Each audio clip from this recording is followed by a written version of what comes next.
Magandang hapon po. Annyeonghaseyo. Good afternoon, good evening, and good morning wherever you may be. Welcome to today's afternoon session of the day 2 of the 8th Philippine Korean Studies Symposium. I am Michael Manahan from the UP Department of Linguistics, and I will be your moderator in the first session of the afternoon program. We are delighted to welcome our participants joining us in the safety of their homes through Facebook and YouTube live streaming. This event is co-organized by the UP Korea Research Center and UP Department of Linguistics and sponsored by the Korea Foundation. We also wish to thank our followers, viewers, and supporters for always helping us make our events and activities more meaningful. Before we begin our program, we would like to remind our viewers of some house rules. You may send your questions and comments to our panelists through the event in the YouTube comment section.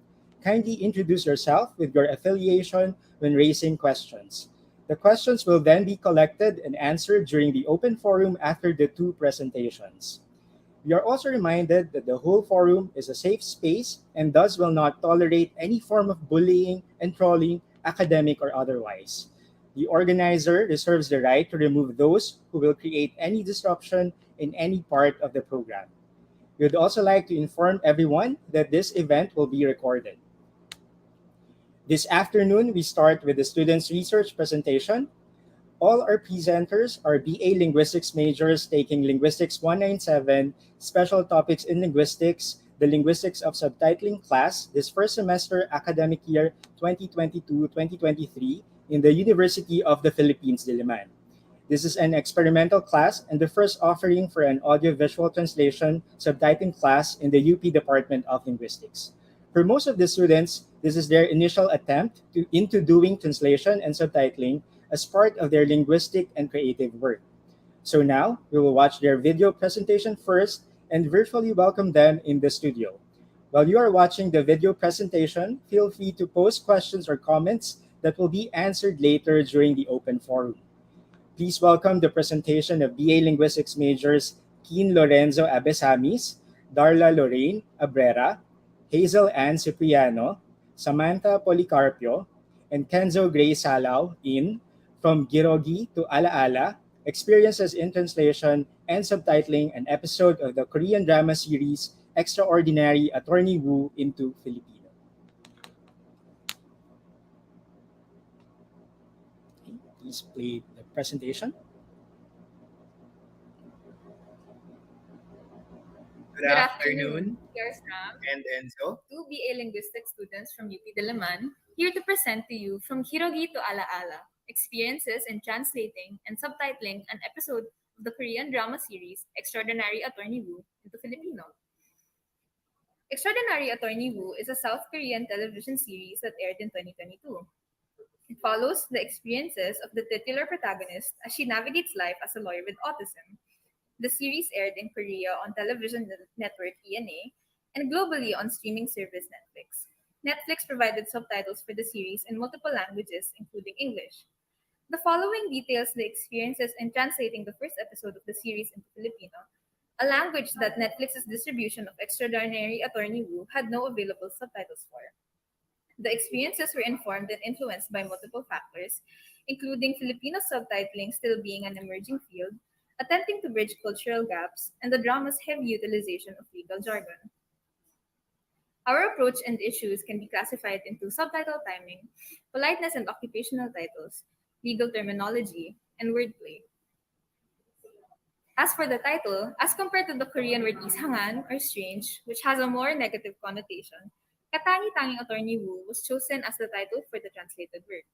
Katangi-Tangi, or standing out, was chosen to highlight the uniqueness of the main character and to put a more positive spin on the title.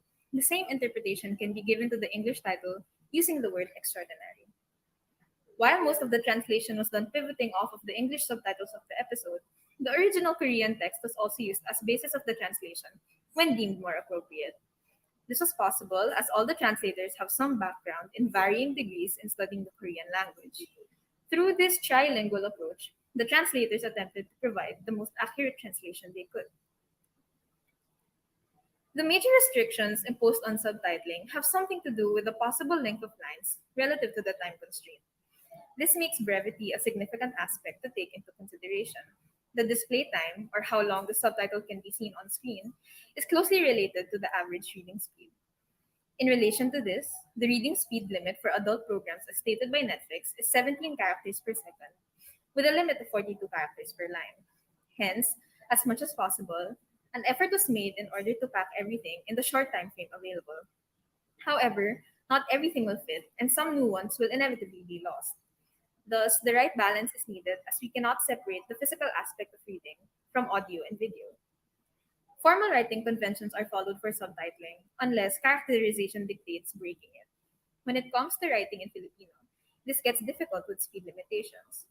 Formal writing in Filipino is long, and words can turn into a mouthful, as the agglutinating morphology continuously changes to express aspect, focus, and other grammatical information. This can be seen in the following examples: nakakapagsalita and pinagsasabi. As illustrated, utterances that would normally consist of multiple words in English, and are therefore more easily split in order to adhere to character and line limits, are expressed in a single word in Filipino, driving the subtitlers to find solutions in order to maintain a comfortable reading speed. One thing that is shared between both Filipino and Korean language and culture is politeness. Both languages have ways in which a person may express politeness towards an elder or superior, a feature the English language and subtitles for the series lacks. In Filipino, this expression is typically manifested in the enclitic particles po and opo. Another way of expressing politeness in the language is to address another person using the plural form of the pronoun. For example, when talking to a person of higher age or status, a Filipino speaker would refrain from using the second person pronoun ikaw and would instead refer to the listener in the second person plural pronoun kayo. At times, the second person pronoun is even deferred to the third person plural pronoun sila to express even more politeness. Korean, on the other hand, expresses both politeness and formality through its verb endings. Social hierarchy is very important in Korean culture, and this is reflected in their work culture as well. In the drama, it can be observed that among work colleagues, mal or polite language is used. Otherwise, outside the context of work and among friends, hanmal or casual language is used. Although this is observed to be less strict in Philippine culture, Filipino speakers also use polite language when talking to elders and superiors. The translators aimed to preserve the regard for hierarchy found in the original Korean, but at the same time also wanted to recontextualize these systems in the Filipino language. Thus, polite and formal language in Korean was retained and expressed to the following. Whenever mal or polite language was used, the Filipino translation contained the words po and opo. Ne or ye was always translated as opo. Instead of ikaw, kayo, or sila was used when addressing someone of higher status. In formal settings or when formal Korean is used, the Filipino translation is in formal language as well. This means adhering to formal inflection rules and avoiding the use of colloquial language. For example, reduplication of the first syllable of the root and not the reduplication of the first syllable of the affix, as in nakaririnig and not nakakarinig. Another example is the use of the formal conjunction ngunit instead of the colloquial pero. Titles are also given much regard. Lawyers are always referred to as pyonosanim, and in court, prosecutors are referred to as kongsanim, and judges are referred to as chiphanjangnim. Fortunately, these have English equivalents that are used in the Philippine legal system.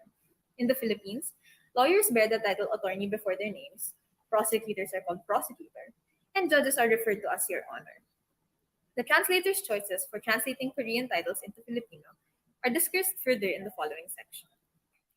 A significant challenge was faced when legal terminologies and language were translated from Korean to Filipino. Laws in Korea are written in Korean, and court proceedings are conducted in the same language. On the other hand, the Filipino legal system is primarily in English. Laws are written in English, and English is the language used in court.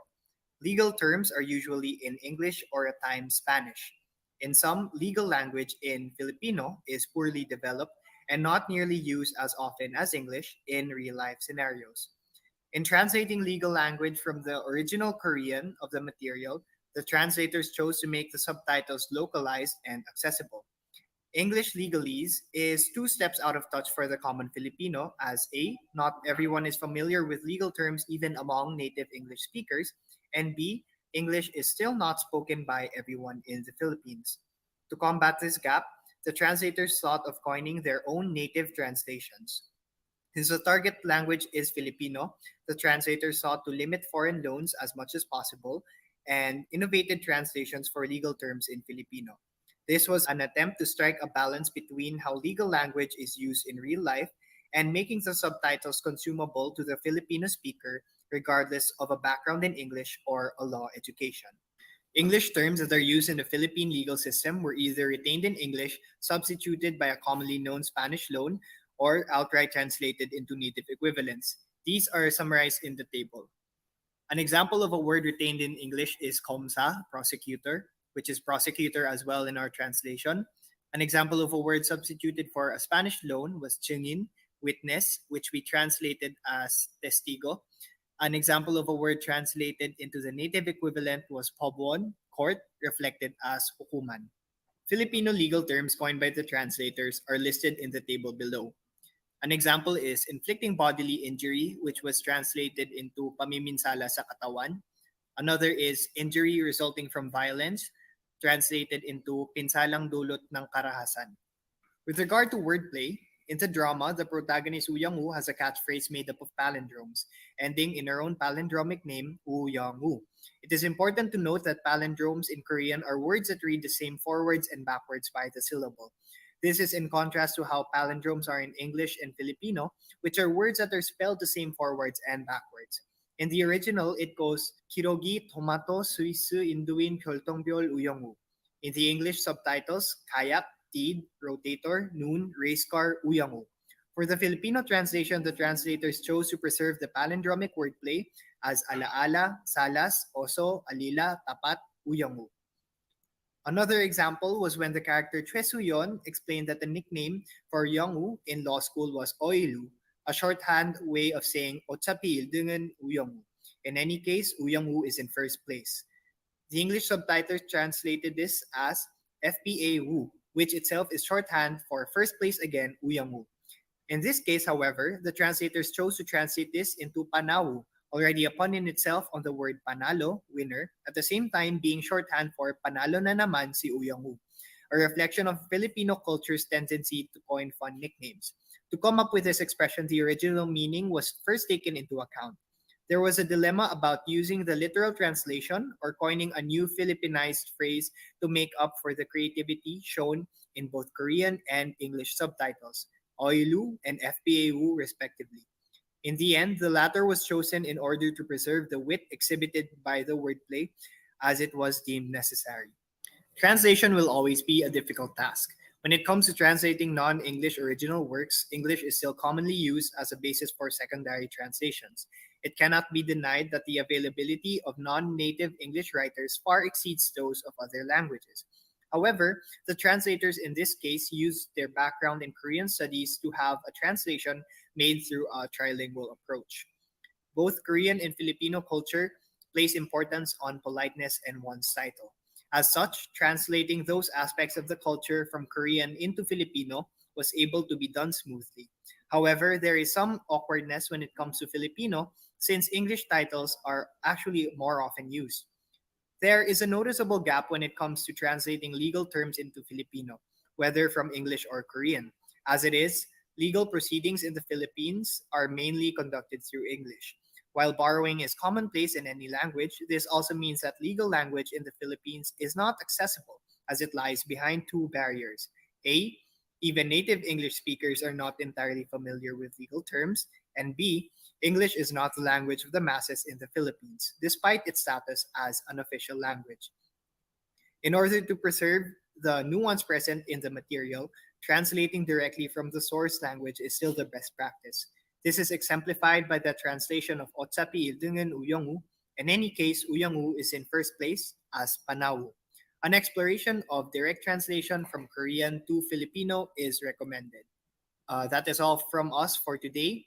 Kamsahamnida, thank you, at maraming salamat po.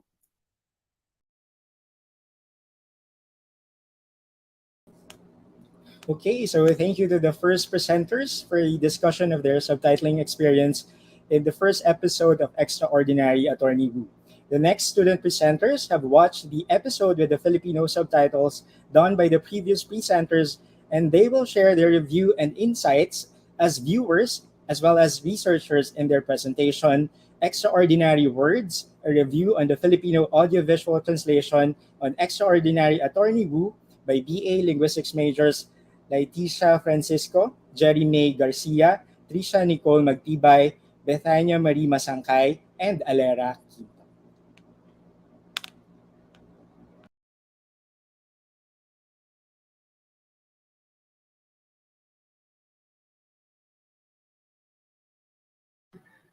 Good day, everyone. We are the reviewers of the previous group's work, and we are glad to present to you our review on the Filipino audiovisual translation on Extraordinary Attorney Wu. This presentation is based on our paper where we critique the preliminary translation of EAW, accomplished by the previous group. It aims to be the model for future work on Filipino audiovisual translation, specifically for Korean media. And here are the guidelines we use for quality assurance of the subtitles: AGSOB, Netflix, online dictionaries, and our own knowledge of the Filipino language. For this first part, we focus on the strengths of the translation, which are contextualization, formality, and extralinguistic research. For the sake of brevity, we'll only briefly mention the examples since some of these have already been presented by the previous group. Firstly, we commend the translator's ability to localize words and phrases in a way that still captures the essence of the original script. For instance, we have here Katangi-Tangi Attorney Wu as the title, giving a positive spin to the word Isanghan, which means weird or strange in Korean. There's also the Filipino palindrome, the one that Jongwoo uses in her introductions. As we know, palindromes are unique to every language, so for translating them, we need a specific localization like this example right here. Alaala, salas, oso, alila, tapat. Cursing is also a challenge that the translation was able to overcome. Because of the intensity of profanities, it's sometimes difficult to express the substance and offense of the original language. However, we think that this is an adequate translation of the context, especially since it followed Netflix's guidelines to keep offenses less obscene. Another commendable translation is on the jokes and puns, such as this example, which is a wordplay of panalo to win and Yongwoo's name. This is especially original and creative, knowing that it's very Filipino-like to use names when making jokes. Apart from contextualization, our group also applauds its consistency in translating formalities. Korean, with its many speech levels to show politeness, is a challenging language to translate. Fortunately, for this translation, they made use of the politeness particles po and apo. They also used third-person pronouns to show how the characters respect each other. And they also attach address terms to names such as Ginoo and Ginang. Lastly, our group commends the translator's commitment to research, as we have been informed that the legal and technical jargons are backed with research. Without a doubt, this shows the translator's dedication in pursuing the closest translation possible, despite the challenges that surround it. For this part, the witnesses presented focus on the issues on length, proofreading and grammar, and word choice and phrasing. The length of certain subtitles makes the material difficult to read and gives little time for comprehension and digesting the dialogues. For example, 444 to 464, where most characters per second go over the maximum. Another criticism is of the consistency of retaining words in English. For example, the word sustained is retained in 839, but it was translated as tanggap in 1055. Another example is kayak and did, which was not translated in 213, but translated in other sequences. Another one is on contractions. The translated subtitles lack apostrophes to distinguish two words apart, and there were also few mistakes on how the constructions were used. For example, ano ang should be written as ano apostrophe nang instead of anong, and taon ng pagkakakulong should be taong pagkakakulong. Another issue is that some dialogues lack proper linkers and articles. One example is, gusto mo ba ako kumatok in 184. the lead actor was asking Yongwo if he should knock for her instead. Gusto mo ba ako kumatok just directly translate to, do you want me to knock? But adding the article na in the sentence, as in, gusto mo ba ako na ang kumatok? Or gusto mo ba ako na kumatok? Implies that he is asking her if she wants him to knock for her.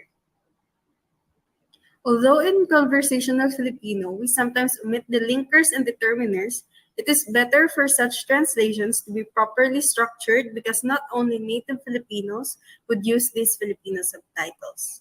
Another issue we have observed is the typological mistakes present in their preliminary subtitle, such as in 163 they did not capitalize the first letter despite it being the beginning of a new sentence. Another is the word panggaya in 998, which may or may not be a typographical error due to how close it is to the word paggaya, which is the more appropriate word for the scene's context due to their slightly different connotations. Panggaya ng iba has an implication that there's something or a tool that you use to imitate something, while paggaya ng iba translates to imitating others. Another one would be their use of words that are not commonly used in conversations. For example, the word hukluban, which means old and forgetful in KWF, but also roughly translates to witch in Philippine mythology as their translation for old man. And tik-tik, which they used for the word detective. There are also cases of where the translations do not capture the nuance of the scenes. For example, in 790, the paumanhin seems to be an inadequate word to describe the main character's guilt for causing the death of the defendant's husband. As students of language and audience, here are some of the suggestions we have provided for the translators to consider to better express the intent, context, meaning, and to make the audiovisual experience of the audience more pleasant and enjoyable.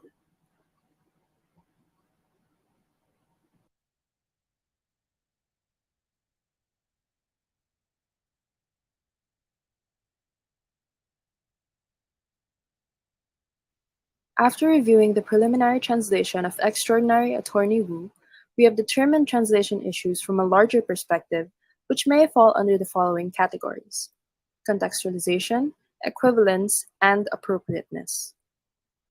Given the nature of the drama, there are many legal jargons used throughout not only the episode, but the entire show.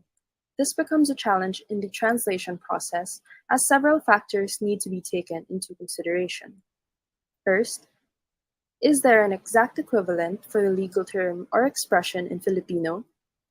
Second, if there is no exact equivalent, but it is possible to translate the term or expression, should it still be translated? Third, if there is an exact equivalent, would the term or expression be better understood in English or in Filipino?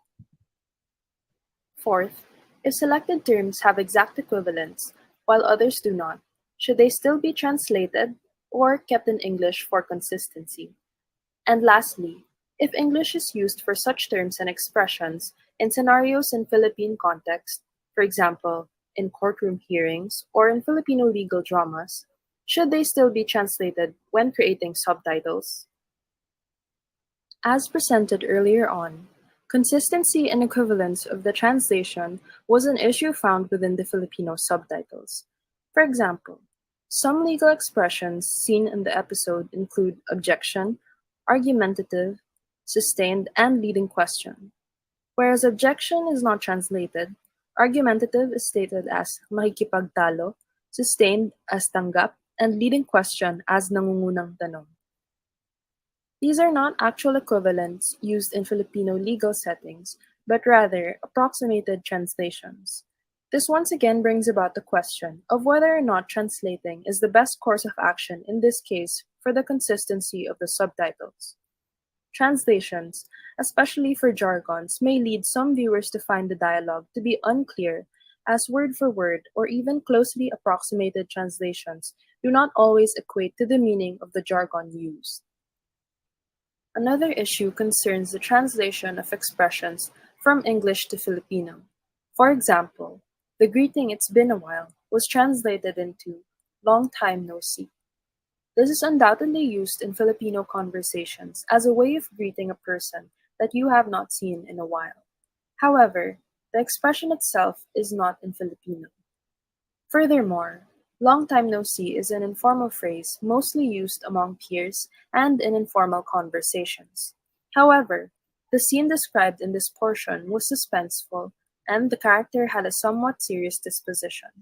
Therefore, this may not be an appropriate translation. In general, the scene and the character's overall appearance, and even their personalities, must be taken into account when it comes to translating their dialogues in order to properly convey their true meaning.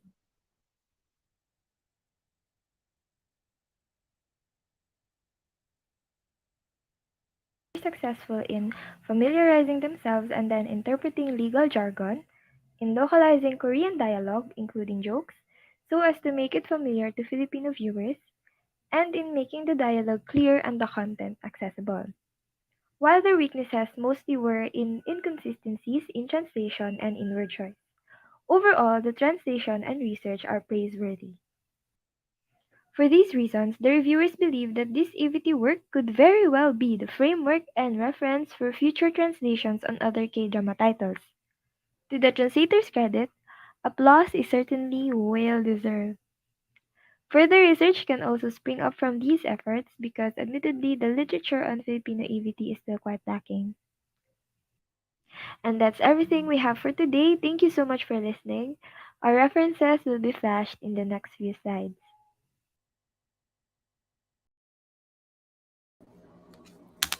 Okay, so now that we have watched both student presentations, let us welcome our presenters and student panelists to the open forum. For those who wish to ask questions, feel free to post in the comment sections. I think we have some questions in YouTube. Okay. So first, I'd like to welcome the student researchers. Okay, so we have Lorena Brera, Grace Salao, Sam Policarpio, Enzo Abesamis, Alara Quinto, Hazel Cipriano, and Anya Masangkay. Okay, so can you please turn on your camera if you can and your video and your audio, please. All right, so the first question is, I think it's from Ayashi. Okay, so hi translators. Regarding the use of po or opo for chon detmal, sorry for my poor Korean ability, polite speech, does this include all instances of polite formal and polite informal? So there are different levels of politeness, I think, no, in Korean. So how did you, and then a follow-up question would be wondering how you approach the lines of Yongwoo and Junho plus Suyeon and Minwoo who use polite language with each other throughout the entire series. So I think this is for the first student group who translated the Filipino subtitles, English into Korean or English into Filipino. So this is a trilingual approach, no? Because some of the students in this group also um, have some knowledge in Korean. So they use it from a trilingual approach from Korean to Filipino, and then in some cases it's from English into Filipino. All right. So maybe Sam could answer Uh, the questions of Ayashi. I'll try to answer the question. Yes, yes, please. Uh, so for the John Denmal, the polite speech, we try to, in all instances, anything that shows uh, someone in the higher social hierarchy, we try to use po. However, for the second question for Yongwoo and Juno, that's that's more of the quirk for the character, especially for Yongwoo, since she likes to speak formally with everyone. For Suyeon and Minu, the two side characters, for them we opted not to use any po or oppo with them, as they are considered within the same level of social hierarchy. Instead, what we did was that we just had them speak in a more formal approach. So instead of them saying po and oppo to each other, we just had them very court with each other. Okay, so in a way, you also have this different levels of politeness in the Filipino language based on your approach into this subtitling work. Would anyone want to add something to the discussion in terms of politeness? So, um, social hierarchy is also seen from the language that they use. So, yung relationships ng isa't isa na nag-uusap, you can in a way um, malalaman mo kung ano yung relasyon ng bawat isa sa isa't isa by the language that they use in the Korean culture. All right, so I think we also have another question from Ayashi. Too. This time, this is for the reviewers. So, what can you suggest techniques, workarounds, etc., to meet the optimum subtitle length for Filipino? So, based on your analysis of the first group's subtitling work, how do you think, or what are your suggestions for meeting the optimum subtitle length for Filipino? Hello. Yes. Thank you for the question, Miss Aya. First, we have to realize that Filipino is a naturally lengthy language, and we also experienced that in our group when we had to translate for a separate episode, not EAW, but it's a different episode, and there was the challenge of trying to reach the optimum subtitle length. Actually, I think for every group, it was really difficult because Filipino, as we know, it's really lengthy, especially when it's formal. So EAW is especially challenging because it's not only formal, but it also uses a lot of legal terms. So our suggestion for that for the translators to be able to reach the optimum subtitle length is first to omit words that may not be relevant to the plot. And second, this is more technical, but we also used it in our group before, is to tweak the required seconds. So you have to tweak the number of seconds in the subtitling software so that you may be able to put your translation on time. And lastly, this is this is on the part of the translators. You really need a lot of creativity to be able to translate a certain language to your target language. As we can see, the translators group was really creative in trying to translate from Korean to Filipino. So that's all that we can suggest for now. Thank you. Okay, so would others like to add to what Anya said? Anyone?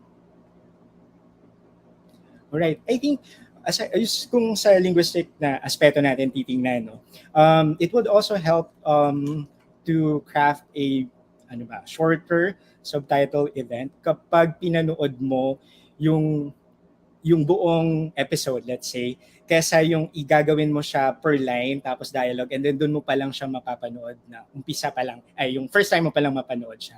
So medyo mahirap kasi minsan when you do subtitling or also translation, no, kapag translate mo siya per line, tapos bigla pa lang iba pala yung meaning, no, or context noon. So babalik ka na naman doon sa umpisa. So I think it would also help, no, to go through the material muna and then saka mo siya i-translate, no, yung mga subtitle events para in a way you're not really translating the lines or per line translation, but you're translating the message or yung intended message or yung context na kasama na to.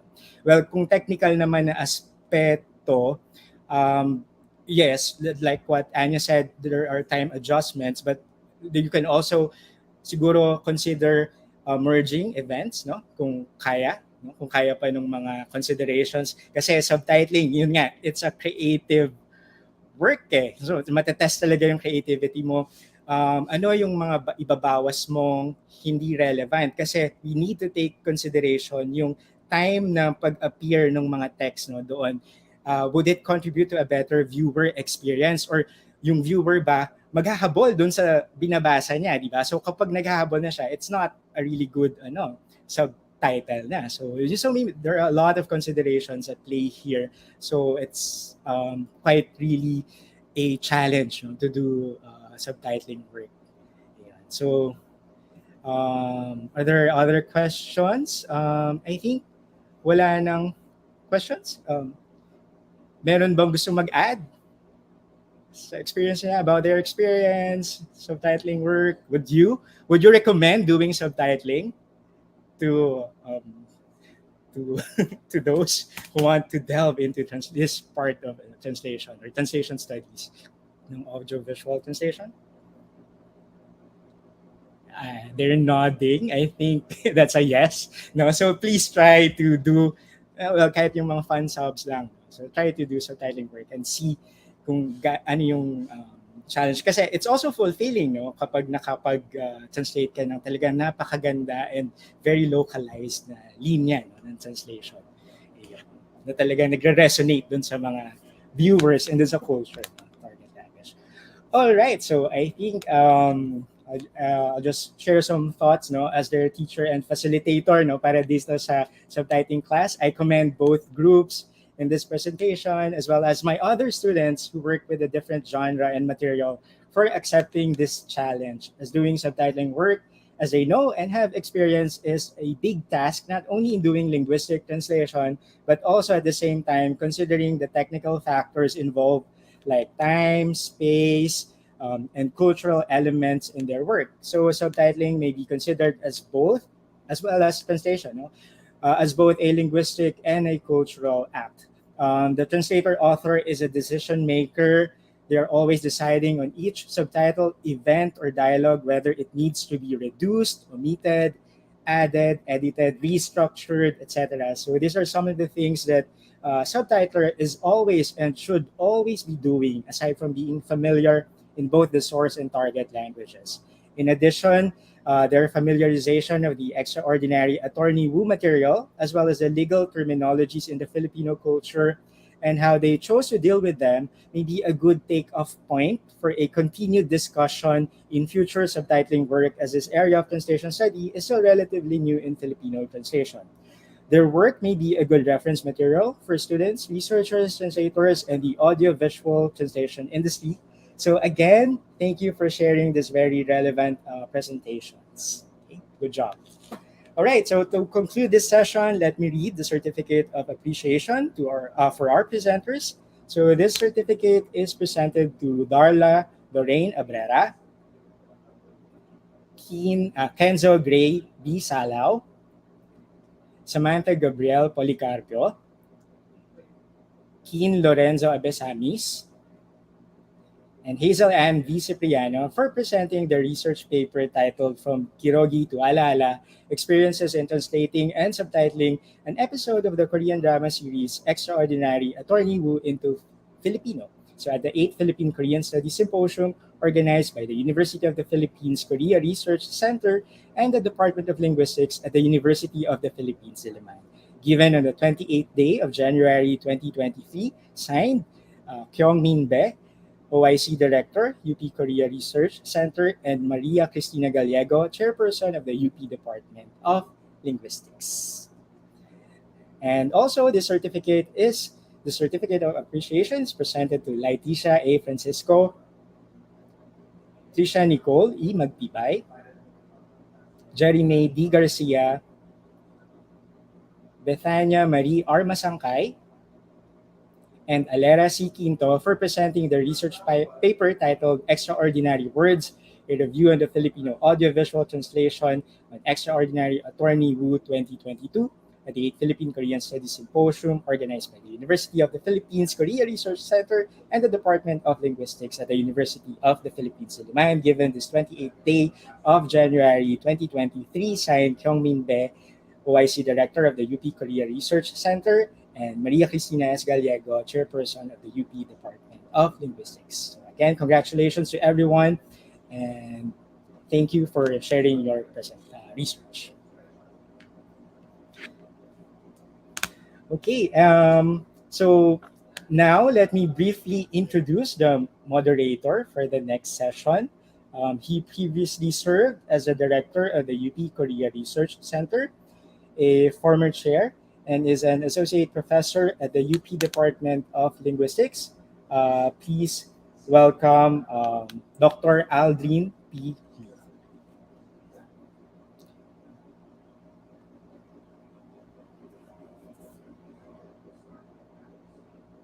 Okay.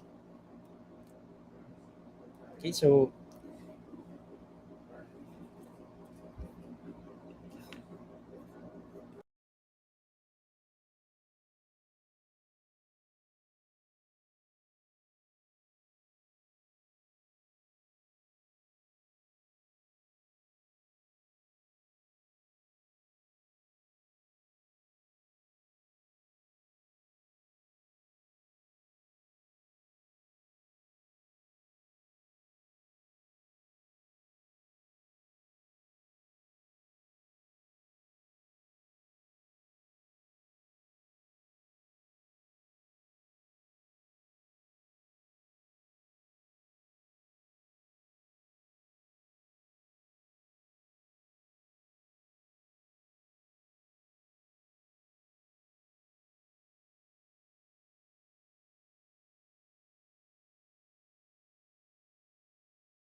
Hello, annyeonghaseyo. Magandang hapon po sa inyong lahat. Welcome back to the 8th Philippine Korean Studies Symposium.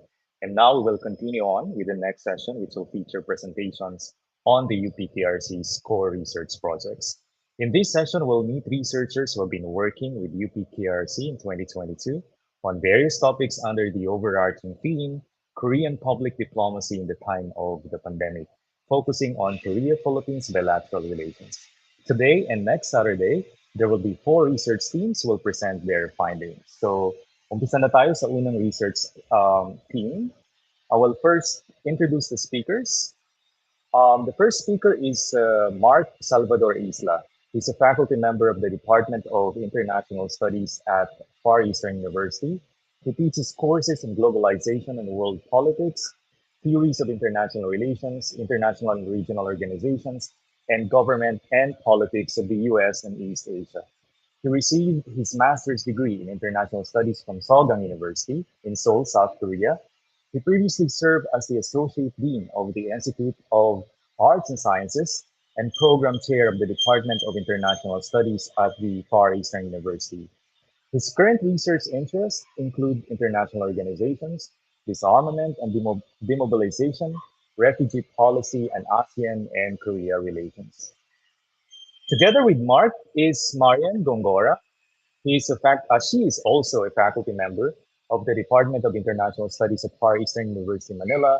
Some of her papers have been published by the Asian Studies Journal and the University of the Philippines Asian Center, where she also obtained her degree Masters of Asian Studies, major in Korea Studies.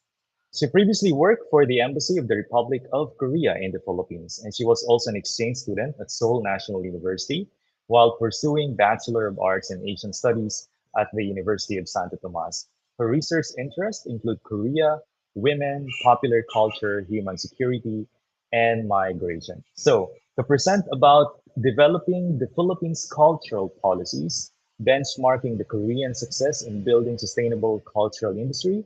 Let's all welcome Mark Isla and Marian Gongora. Marian and Mark.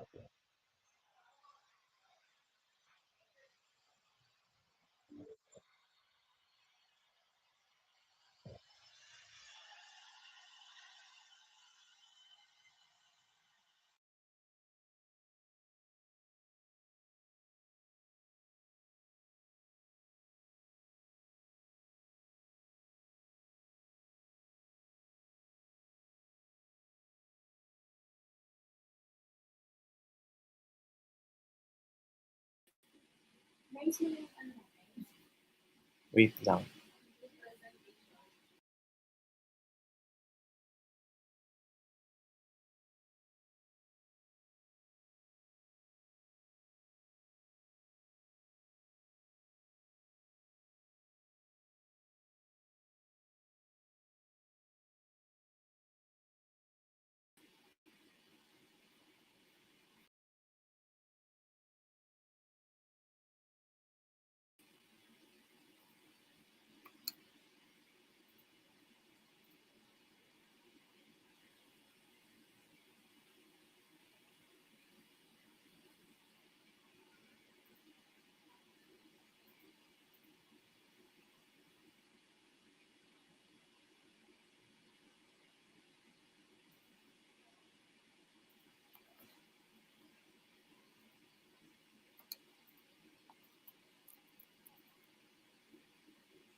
Andito na ako.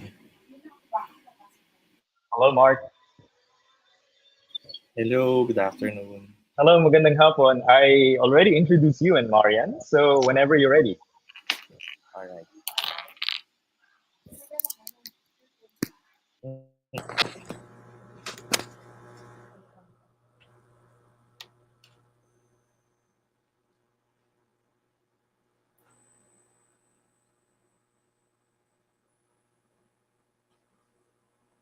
Hello, good afternoon.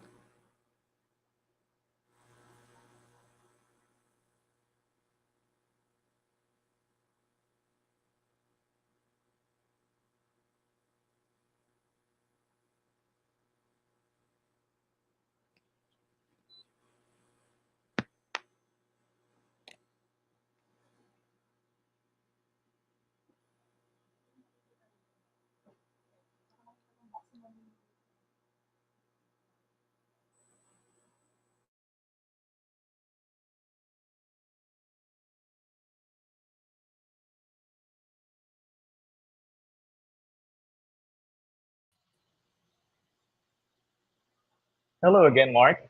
Yes, sorry, I'm Um, sorry. yeah, Um, so you may start your presentation anytime from now. Is all Marian right. joining you live? Yes, yes, yes, yes. So are we supposed to wait for her? I think she's already in. I'm not sure if Marian, Oh, are you? okay. Can we bring Marian? Oh, you can start first, Mark, and then probably Marian Okay. can follow. Is that Ah, okay? yes. All right, Yes. so I'll introduce again at least the title of your talk for today. So we welcome Mark Isla. Marian Gongora will be joining us later, but they will be talking about developing the Philippines' cultural policies, benchmarking the Korean success in building sustainable cultural industry. This is the first research team, one of the UPKRC's core research projects in 2022.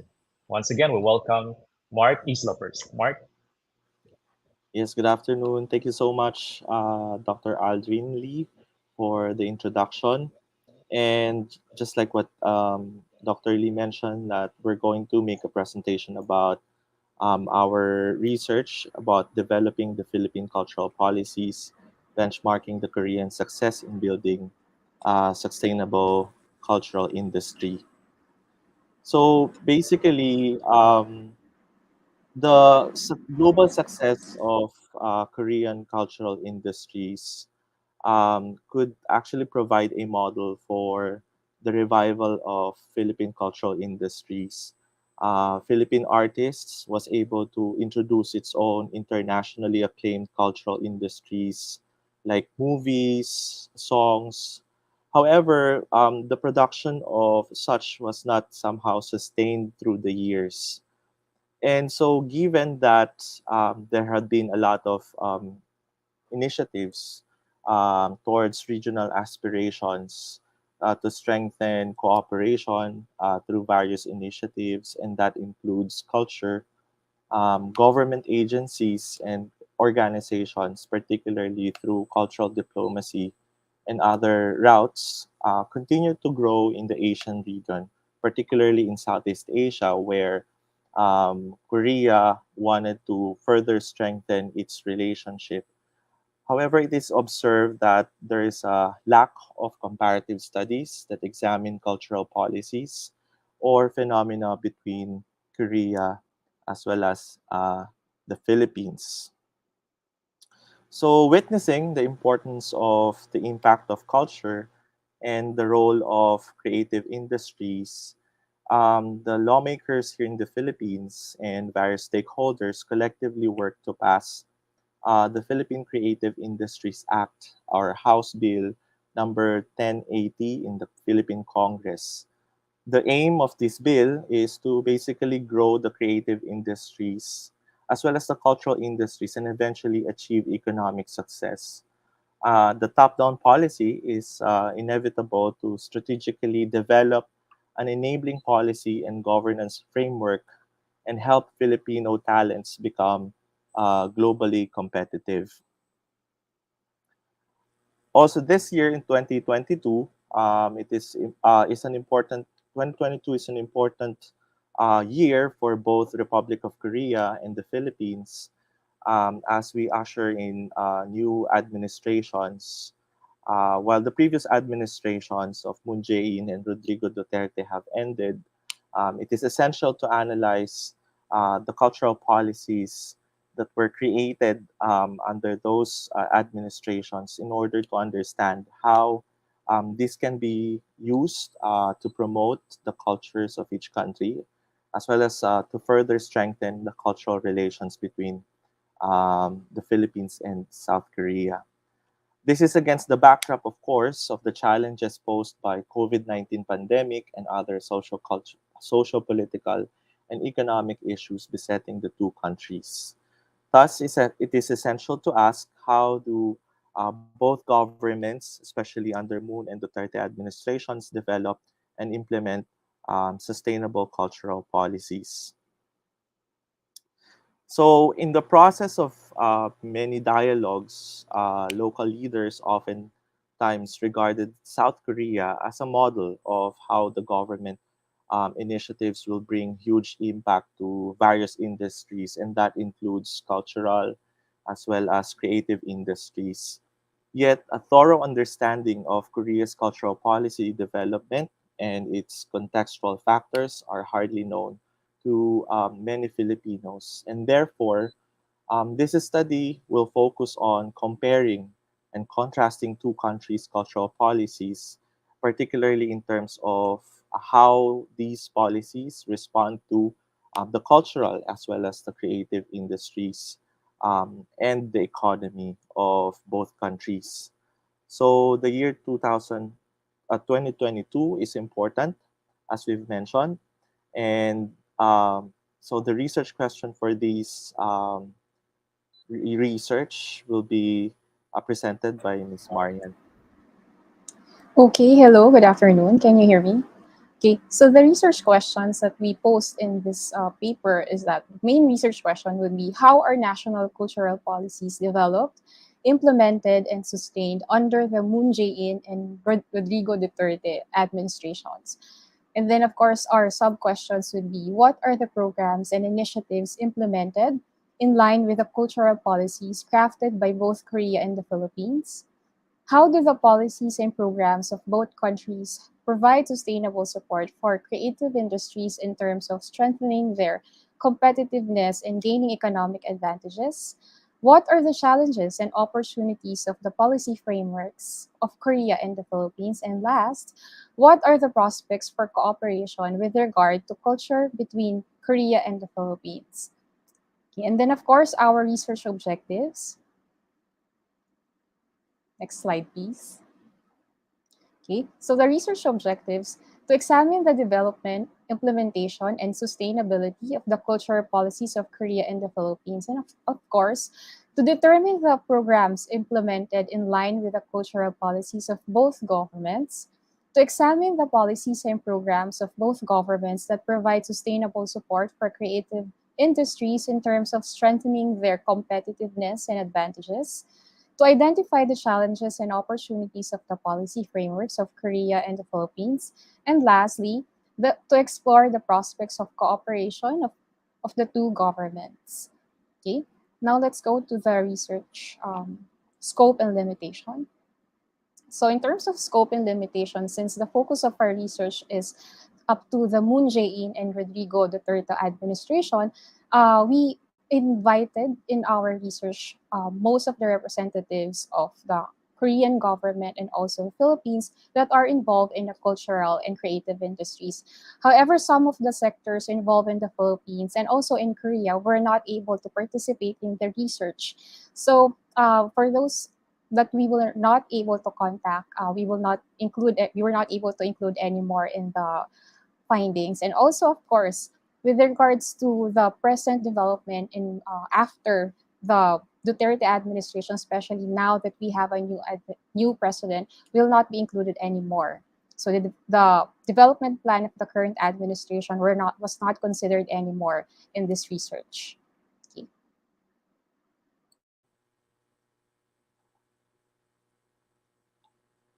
All right. For the review of related literature, we will present some of the highlights, and we talked about the cultural industry, cultural policy, and also creative industry and creative economy. We've defined what exactly is cultural industry and cultural policy, and also creative industry and creative economy. Apparently there are differences in terms of how the government of the two countries perceive cultural industry and also creative industry. So, for example, in the Philippine Creative Industry Act, the cultural industry was somewhat included in most of the definition of terms. So, for example, music, um, the film, and theater arts, and also the gaming industry. It's already included in the Philippine creative industry. Philippine Creative Act. Okay. And then if we also examine um, the act that's somewhat similar to and similar in Korea, we see some kind of difference in terms of how they define cultural industry and also the creative industry. Okay, so just to briefly present, uh, cultural products are not only artistic and creative expressions, but they also generate economic and commercial advantages. So the idea of cultural industry was somewhat developed by Theodor Adorno and Max Horkheimer to criticize the commodification of art. When we speak of cultural policy, it is the totality of government activities and strategies directed toward production, consumption, marketing, dissemination of arts, and their different forms. So in Western cultural policy, it allowed art to be available to more people, while cultural industries shape the policies, and cultural policies as therefore seen as reactive to what is happening in the external environment. Andy Pratt suggests in his article that one factor was the desire of the politically centrist Labour government in the United Kingdom, for instance, to distance themselves from the activities of the left wing metropolitan councils. So that kind of political interaction somehow created these nuances in cultural, the term of cultural policy. So Nicholas Garnham argues that the term creative industries was adopted primarily in order to promote the development of industries based on the exploitation of intellectual property, traces the genealogy of such thinking in a number of strands of analysis.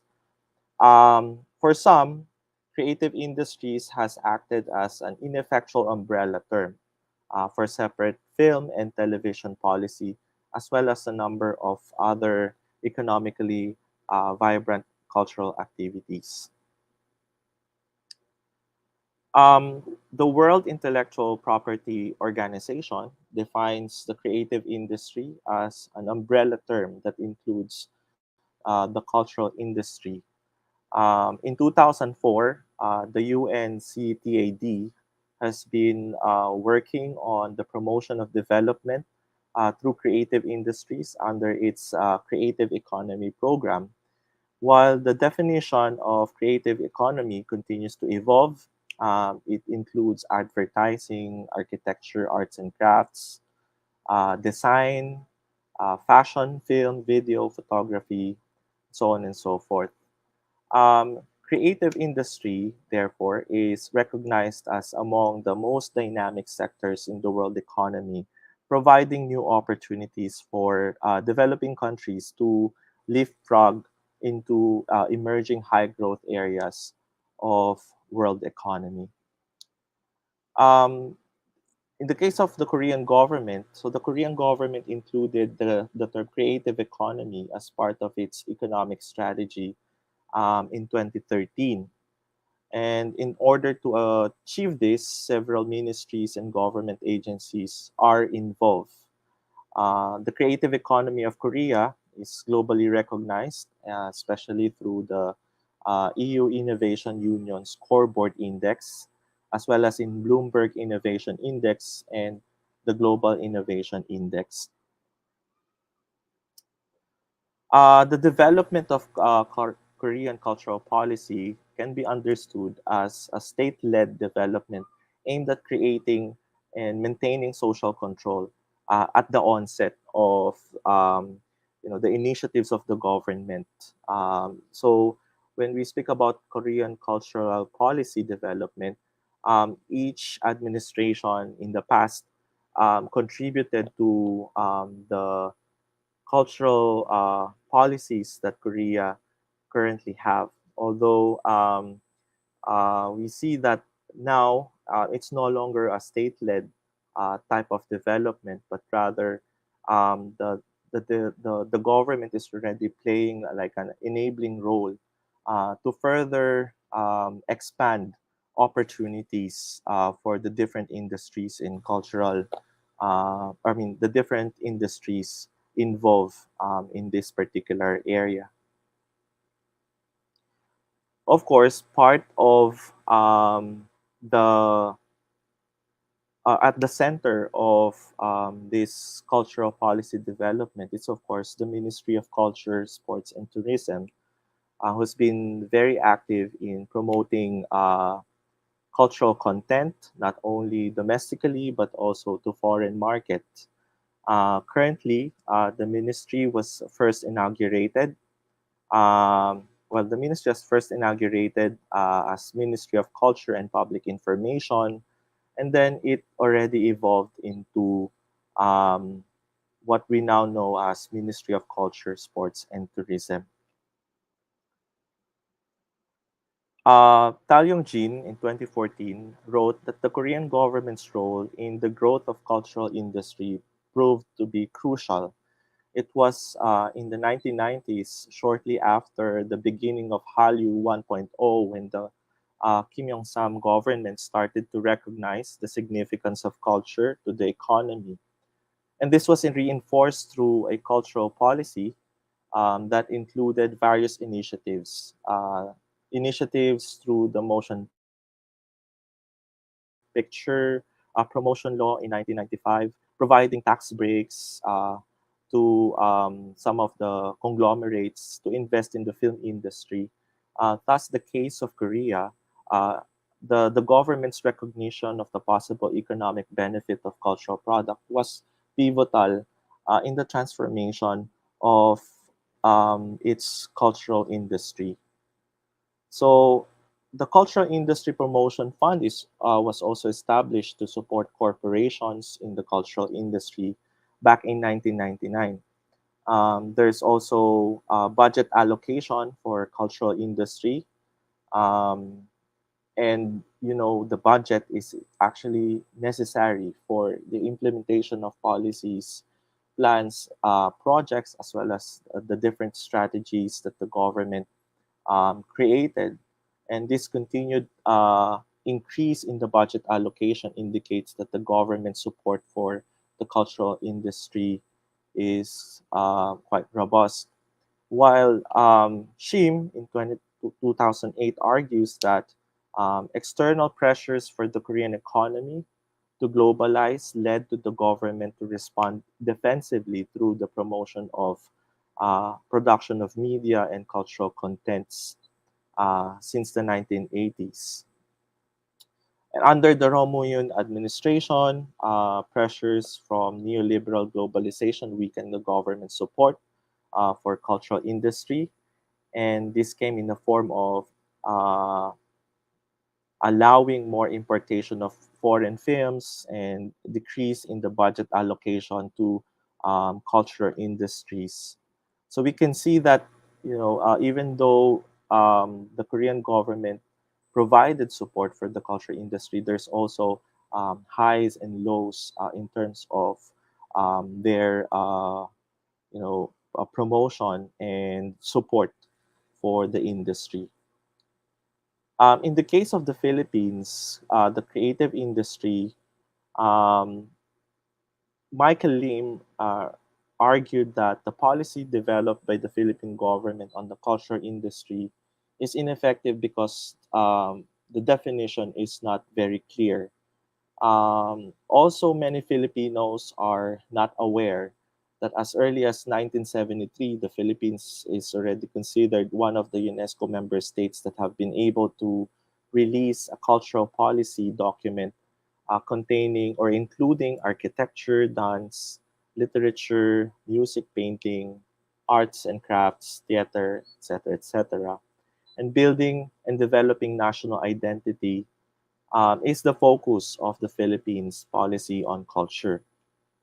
This practice is comparable to that of Malaysia, Indonesia, as well as Korea. However, even if in the 1970s it was considered the second golden age of Philippine cinema, the film industry was not included in the cultural policy document.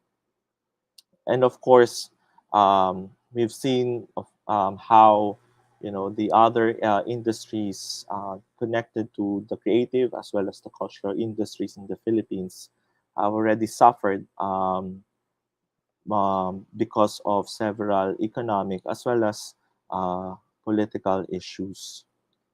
So for the methodology, let's call back Ms. Marian. Okay, as we mentioned, this research enabled us to invite different representatives from government offices, as well as non-governmental offices in the Philippines. And in the Philippines, we of course we are very fortunate that we were able to involve in our research the lead convener of Arts and Culture and Creative Industries block of the Congress, which is of course His Honorable Christopher de Venecia. And then of course we also included Cultural Center of the Philippines, the PETA Association, and then of course NCCP, the NCCA also provided us with information, and then of course we also were able to include the Artist Welfare Project Incorporated, the National Museum of the Philippines, the National Library, and also the Nayong Filipino Foundation, as well as, of course, the Korean Cultural Center and the Korea Copyright Office Center here in the Philippines. The research was done from April to May 2022 via Zoom. Most of the research was, or the interviews rather, were done through Zoom, and then of course some we were able to fortunately meet them in person, so we were able to conduct face-to-face interviews also. And then, of course, unfortunately for the NCCA, they were not able to send a representative to speak with us for an interview, but they were able to provide with us answers to the questions. So that is for our methodology. And then, sir? Thank you. So for the summary of findings, for the main research question, how are national cultural policies developed, implemented, and sustained under the Moon Jae-in and Rodrigo Duterte administrations, both Korea and the Philippines. One of the contributing factor to the development of cultural industries and policies is a change in leadership in the national government. It also means that there are also changes in the priorities of the government. For example, um, in the for the Duterte administration, there's in uh, the national plan, there is an inclusion of the development of culture and its industry. Um, However, in the current administration's plan, I think there's no mention of the Philippines, the development of Philippine cultural industry. Um, Although one of our respondent or key informant says that although the Duterte administration included it in the plan, it wasn't exactly on top of the mind of the leadership. So there is still some kind of somehow a disconnect because it's the efforts that are being done during the past administration is coming from the people who are really into the development of culture. So the different sectors that we actually included in this particular research. In Korea, even though the priorities of the administration changes, what is good is the existence of a Ministry of Culture, which enables the continuity of strategies from previous administrations. While in the Philippines, we have the NCCA acting as the de facto Department of Culture. However, because it is a commission, the capacity to implement plans or strategies is quite limited. And in fact, when a new president is elected, the chair of the commission, there's also a high chance that the chair of the commission will be changed. So under the Moon Jae-in administration, the priority is the big government strategy, particularly the new Southern policy paradigm. That also includes enhancing cooperation with the Asian countries related to cultural exchanges. The Philippine Development Act under the Duterte administration, as we've already discussed, is a welcome improvement compared to previous administrations because there is a chapter on culture in Philippine development plans, and it provides hope for the government agencies and the people in the creative as well as in cultural industries.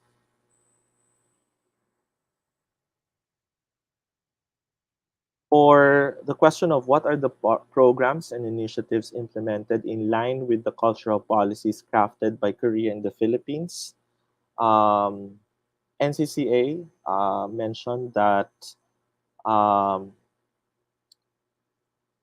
there was a proposal for the establishment of the Department of Culture, which was prepared by artists that eventually became the basis for the preparation of the Senate Bill 15288 and House Bill 6113 that were submitted in 2017. However, there's the establishment of such has not materialized as of yet. So the Creative Industries Development Law, or the Republic Act 11904, authored primarily by Congressman De Venecia during the Duterte administration, is considered as a big step by several stakeholders of the cultural industries.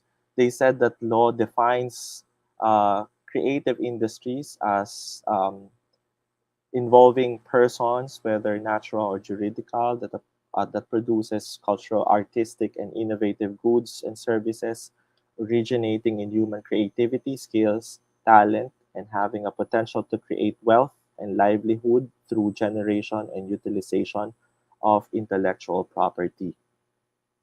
However, we also noted that some of our key informants mentioned that the government is still um, having these doubts about how the cultural industry can be transformed through several policies, because they still do not have a uh, somehow a criteria on how to measure quantitatively, the impact of the development of cultural industry and the creative industry to the economy.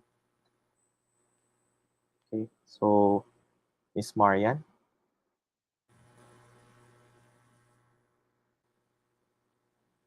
Sub 2. Okay. So for our sub-question number 2, how do the policies and programs of both countries provide sustainable support for creative industries in terms of strengthening their competitiveness and gaining economic advantage? One of the most significant strategies that the Korean government was able to take, and it was very effective, was the tax breaks that they provided to the private sector, especially because the private sector, especially in the case of the film industry, was able to promote and as well as produce quality content in terms of media and culture contents, and that's why. And then after that, they also have the copyright protection, because copyright protection is seen as a tool which will ensure the development of cultural industries, especially if creators and producers are able to profit from their work. It will encourage them to work, especially now that the Korea copyright law was passed, especially because there was a pressure from the US, but now they added the protection of the users, especially in the fair use paragraph. The Korea Copyright Protection Agency that was established in 2016 is actually in charge of monitoring copyright infringement, especially of Hallyu content, both domestically and globally. And they continue to improve their strategies, especially on copyright protection, to adopt the changes in copyright infringement activities. As we know nowadays, the technology is continually improving in terms of how people are able to to get this the content, no. And then of course this will allow the Korean cultural industry, especially if the Korean wave will be consumed and the content producers themselves are the ones who will be benefiting from the content, so they will be able to compete globally. So aside from that, the Kikopa also is able to provide legal advice, and so that is seen as very helpful in terms of the sustainability of the creative industries in Korea. So now let's go to sub question 3. So for sub research question 3, we asked the question, what are the challenges and opportunities of the policy frameworks of both Korea and the Philippines? So based on the data that we gathered in for both Korea and the Philippines, we noticed that the the challenges and opportunities are lack of understanding of the economic value of culture. Like especially here in the Philippines, well, if the government does not understand that the culture or the cultural products are actually economically benefiting, then the support will also not be present in the case of the Philippines. And in the case of Korea early on, when the Korean government had to respond defensively, at least they were able to invest in culture. And so the lack of understanding is one of the key problems. That if the government does not appreciate the value, the economic value that culture can bring to the economy, then there will be a lack of support. And in our case, then in terms of priorities, then it will not be prioritized. And then, of course, we have the lack of budget or allocation problem. If there's also a lack of appreciation or understanding of the benefit, economic benefit, or the returns of investing in culture, then the lack of budget is also going to hinder the policy implementation. In the case of Korea, the Ministry of Culture, Sports, and Tourism has been there. It was established for so many years that even though there's a change in the administration of both in Korea, then we see that the strategy is still implemented even with the change of administrations. And so even with the change of priorities, that the strategies, the plans are still implemented. But in the Philippines, because there's no established Department of Culture, it's hard to implement the policies. It's hard to implement the policies. And of course, with that, with the lack of budget allocation, it's also hard to implement the policies that even if short time is given to them, we cannot really implement the strategies. And also, of course, we need time for policies. If there are policies that are passed, we need time for these policies to take effect. Before the effects of the policies are felt in the country, especially, for example, in the case of the Philippines, if we want to see if the policies are effective, we have to give it time. However, for now, the policy was just, or the law was just passed last year. So we need more time to see whether this will be implemented fully, whether a budget would be allocated to the government, to the agency that will be handling culture. Okay. And then, of course, another problem that we notice is the clarity of the roles of institutions. As I mentioned, because of the lack of Department of Culture that or a department itself that will implement the policies, then that is something that's hindering the development of the cultural industry themselves, or the cultural in the industry itself. And then, of course, the lack of patronage. In the case of the Filipinos, the lack of our patronage is something that is also seen as a problem, because as based on the interviews that we had, the key informants informed us that whether the investors will be encouraged to invest more in culture is also a problem if Filipinos will not buy, if they will not support the products that they produce. So this is something that one of the key informant also mentioned, that maybe the educational system can be used to help enable the development of the creative industry in the Philippines. Okay, so I think that is for my part, sir.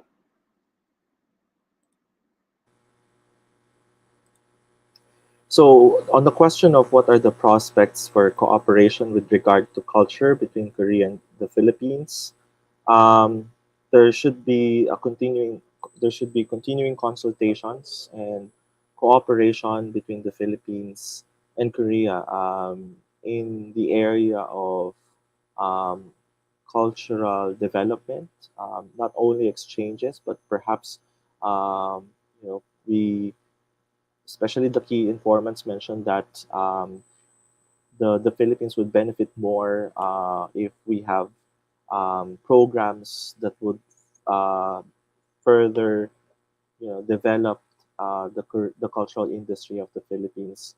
Um, and if this is supported by the of course the Korean government. During the preparation for the draft of the bill of the Office of Congressman de Venecia, they reached out to the Korean Creative Content Agency for consultation. And also, representative from CCP recognizes that South Korean experience in crafting policies for creative industries is in fact a good model that the Philippines can look into as we continue to develop our own policy. On the part of the Nayong Filipino Foundation, they believe that the support of the South Korean government to the cultural and creative industries um, is something the Philippine government can learn from. While the National Library mentioned that they already have partnership with the National Library of Korea and the Korea Copyright Commission. So bilateral treaties on trade can also be established, although there's already an existing Philippine-Korea free trade agreement. Um, However, the free trade agreement still uh, do not include creative industries of both countries. Outsourcing of industry requirements or needs is also another suggestion for cooperation. Consumption of creative products in both countries should be encouraged, if possible, on an equal level. Um, and Filipinos are already heavy consumers of Korean products. So the Korean government perhaps can help encourage Koreans to also promote and consume Filipino products in their country. So the success of Korean cultural industries is a remarkable model to examine for the Philippines' formulation of cultural policies. However, it is also important to understand how the Koreans were able to achieve the current success.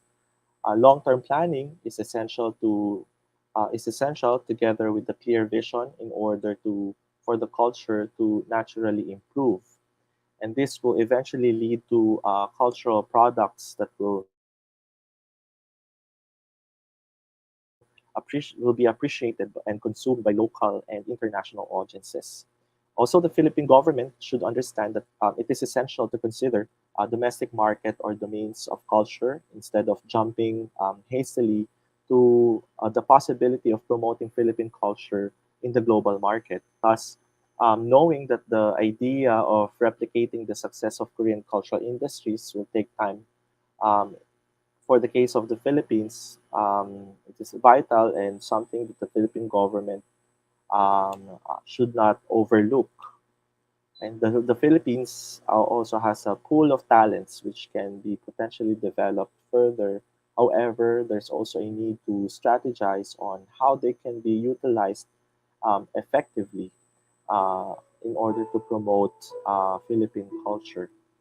So just like KCC, the Philippines can establish these cultural offices, the Centro Rizal, in other countries to promote Philippine culture abroad. Similar to, for example, the Korean Cultural Center, or in other countries, the British Council or the Instituto Cervantes of Spain. So the programs of each center will depend on the country where they are established in. So as for the conclusion, Maria.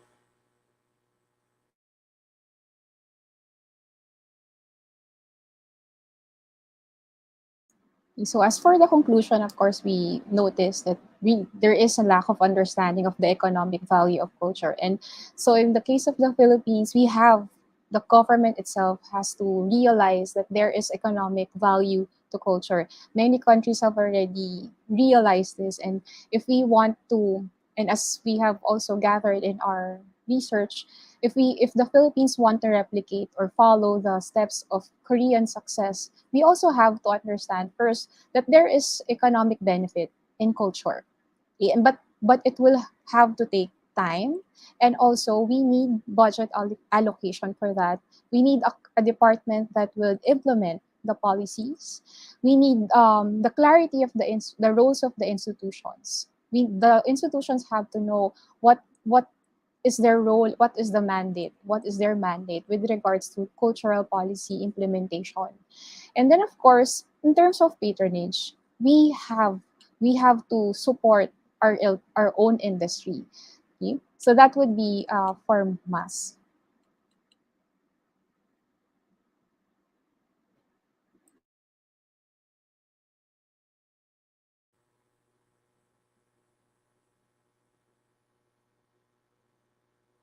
Yeah, so those are the references that we use for this study, and thank you very much for listening. I hope that we were able to share valuable insights about the development of cultural industries. Thank you so much.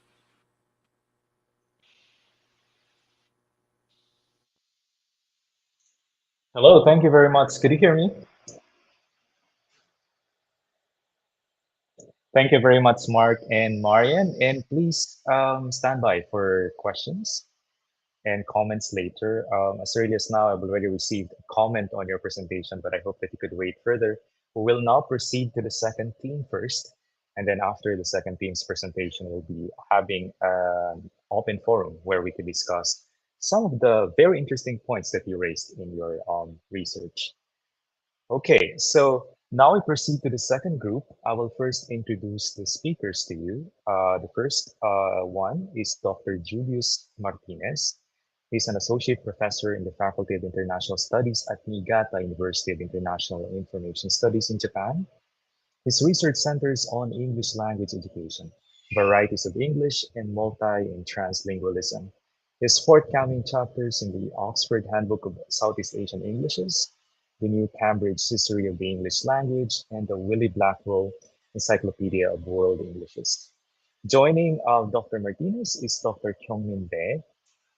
She's currently serving as the UIC Director of the UP Korea Research Center, and she's also teaching Korean language as Assistant Professorial Fellow at the UP Department of Linguistics. Dr. Bae obtained her PhD in language education at the UP College of Education in 2020, and she's passionate about training future generations of the Filipino KFL teachers and also in translating Korean literature to English and maybe Filipino later on. To talk about a semiotics of demarcation in Manila's Koreatown, let us all welcome Julius and Mia. Oh, hello. Hi. Can you hear me? Yeah. Yes. All right. Thank you. Hi. Good afternoon to everybody. And Dr. Bay and I will present today our joint linguistic landscape project entitled The Semiotic and Spatial Scope of Public Science in Manila's Koreatown. Okay, next, Mia. So we just mentioned that this study was funded by the Korea Foundation Policy Research Project grant in 2021. So we are very happy to share some preliminary findings with you. Next, please. Right. Yes. So I will just continue with introduction first. Maybe we can click the first paragraph. So Koreatowns are spatial configurations that congregate elements of Korea in demographic and cultural, economic, and political terms. So they have become prominent ethnic neighborhoods found in different parts of the world due to the various waves of Korean emigration. So this Korean diaspora has been triggered by social, economic, and political shifts in and outside the Korean peninsula. So we can show the next paragraph as well. And then one more. So this is why we believe that the Koreatowns in the Philippines make for an interesting case study in terms of linguistic landscape. And it's also very scarce amongst scholarly works. So we hope to address this research gap by studying the Koreatown located in the city of Manila, the capital city of inside capital city of the Philippines. Next, please. So in this next slide, you can see the map where actually the Manila's Koreatown is. We will show you the paragraphs on the slides first. One more. Okay, so as you see the information on the slide, Manila's Koreatown is officially coined as Manila Koreatown. So this is sometimes called MKT because Manila Koreatown Association exists, and then they are the governing body to operate Manila Koreatown. So later on, I will also mention MKT or Manila Koreatown. So MKT is located in Malate in Manila City within the block comprising of Barangay 699 and Barangay 702. So you can see these marked areas in the map. And it's also officialized through city ordinance in 2021, which is quite a rare case in terms of designating Koreatown in foreign country. So just to add some historical background about Malate, like during the Spanish colonial period until 19th century, Malate was an open space with a small fishing village. And during the Second World War, Malate was one of the hardest hit areas. So this led to the exodus of elite families to residential areas outside Malate. And then after the war, Malate was rezoned into a commercial and entertainment district. So it became the residence of, and I mean, it became the nightlife hub in 1980s up to 1990s. And then currently, there are approximately about 1,000 Koreans and then 119 Korean businesses in Malate. And next is a framework explained by Julius. Our study draws inspiration from the late sociolinguist Jan Blomert. So Jan Blomert introduced the notions of semiotic and spatial scope. Um, and he introduced these concepts to understand the stratifying effects of signs in public spaces. Um, Blomert defines semiotic scope as the capacity of public signs to reach and select different audiences. So, drawing on multimodality of signs, Blomert argues that each semiotic resource in a sign can be understandable for some audiences, but not for others. So, this also means that the public signs, which may be considered universal, may in reality not be universal at all because depending on our social position, like people have different skills and competencies in decoding and acting on the explicit and the implicit meanings in public signs. So, with differential competencies, people engage with signs in different ways as well. Now, closely connected to the idea of semiotic scope is the idea or the notion of spatial scope. So, in broad strokes, this notion means the capacity of public signs to define and redefine spaces.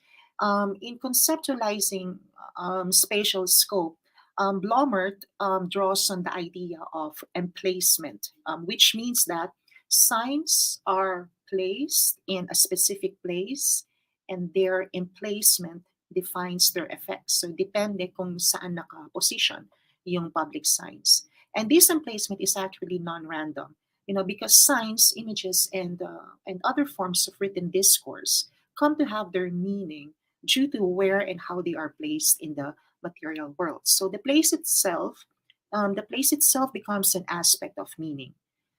Combining these two concepts, Blomer claims that we can always see the ways public signs around us. They index demarcations, and these demarcations effects makes public signs not only cultural but also social and political objects. And they also have a historical dimension in that the relationship between signs and spaces is characterized by normative expectations that are historically situated. So, with the demarcating function of signs, as situated in or complexified with, say, cultural, social, political, and historical nuances. So, any public space is manifestly layered and segmented. So any place or any space is not just a horizontal and distributional kind of space, but also a vertical and a stratified one. Therefore, if we look at the lens of semiotic and spatial scope, public space is never unchanging because signs demarcate areas and audiences, including their activities, identities, and relationships with others. Next slide. Next slide, please. Okay, all right, next. All right, now, so we first surveyed Koreatown during the pandemic, in the height of the pandemic on May 9th and May 21st, 2020.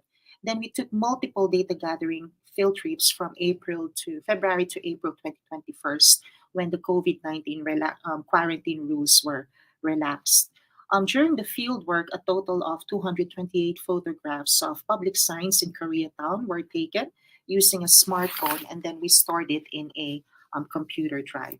And so, to supplement the main data, we interviewed owners of business establishments. We also interviewed residents, okay, Filipino, Koreans, and foreign residents in the area. And then we also, had interviews with one of the members of the Korean Community Association that is directly involved in the establishment of the Manila Koreatown. And so the analysis of photographs went through multiple coding procedures following the principles of grounded theory. And so the coding procedures were done manually. And once the data were explored in full, we grouped the codes into initial teams and then constantly bearing in mind the constructs of semiotic and spatial scope underpin the study. And so afterwards, we analyzed the entire data again to determine if each sign supports, expands, or contradicts the initial themes that we have generated. So along the process, if you have observed that there is iteration, so this kind of iterative process continued until stable sets of themes were actually reached. Okay. Mia?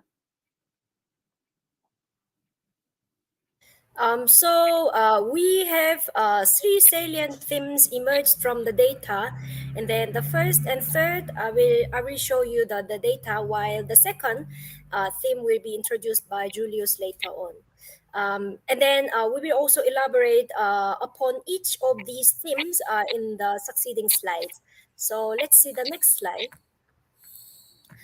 So here, our data showed that a number of establishments in MKT, Manila Koreatown, have signs that target native Koreans. So one of these facilities includes Jongno Oriental Medical Clinic, which the monolingual Korean sign on its entrance was found. And then the sign was written in Korean, as you see in the picture on the slide. It's a bit faded, but you can still recognize its Korean alphabet, which means in English, Jongno Oriental Medical Clinic. And on closest inspection, the Korean alphabet is printed in red color, and then it already really faded. And then it also gave us a hint that it has been the establishment has been there for quite a long time. So from the interviews we had with the Korean residents, we were also told that this pharmacy has been in business for more than a decade. We can click once. Yeah. So we see the paragraphs here. So when we talked to the Korean owner, he told us that Jongno is this clinic is intended for Koreans. He narrated that more than 10 years ago, he commissioned a Korean-owned firm based in the Philippines to make an outdoor display sign. And then when potential samples were shown to him, he just chose what is now the current monolingual sign in the pharmacy, because he just wanted to provide for the health needs of the native Koreans in the community and also in the neighborhood. And then he also added that this clinic can also accommodate non-Koreans, provided that they are accompanied by native Koreans.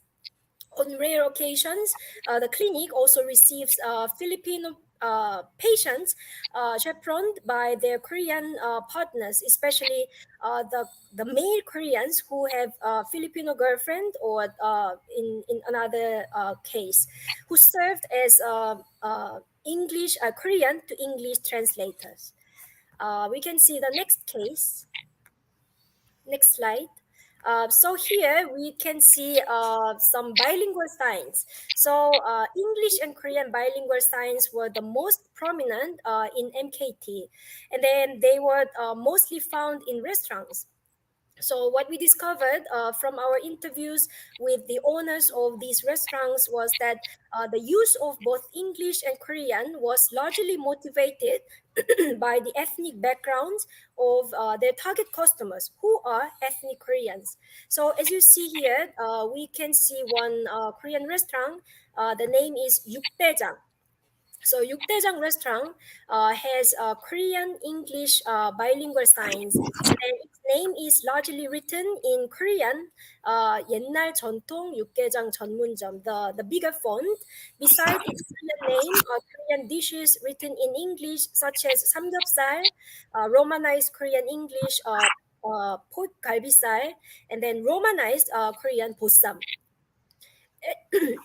As the name suggests, the specialty of the restaurant is a spicy beef soup dish called 육개장. And then that is typically popular among Koreans, but not really among Filipinos. So as you see the paragraphs on the slide, when we interviewed the owner of Yukdaejang, she said she established this restaurant a decade ago, and then she said the native Koreans are the main customers of her restaurant, and then the patrons are usually Korean tourists who come to Malate on package tours. And then because she wants to recreate a Korean atmosphere when she has Korean customers, she decided to use hangul adorned with a roof design typical of traditional Korean houses. And then she also said that there are previous occasions, sometimes when Filipino customers come in because the menus and then most text inside the restaurant were also in Korean. So since English is one of their main languages, she also decided to add English in the signs to serve the purpose of selling Korean food to Filipino customers as well. Next slide, please. So here we can see another Korean restaurant.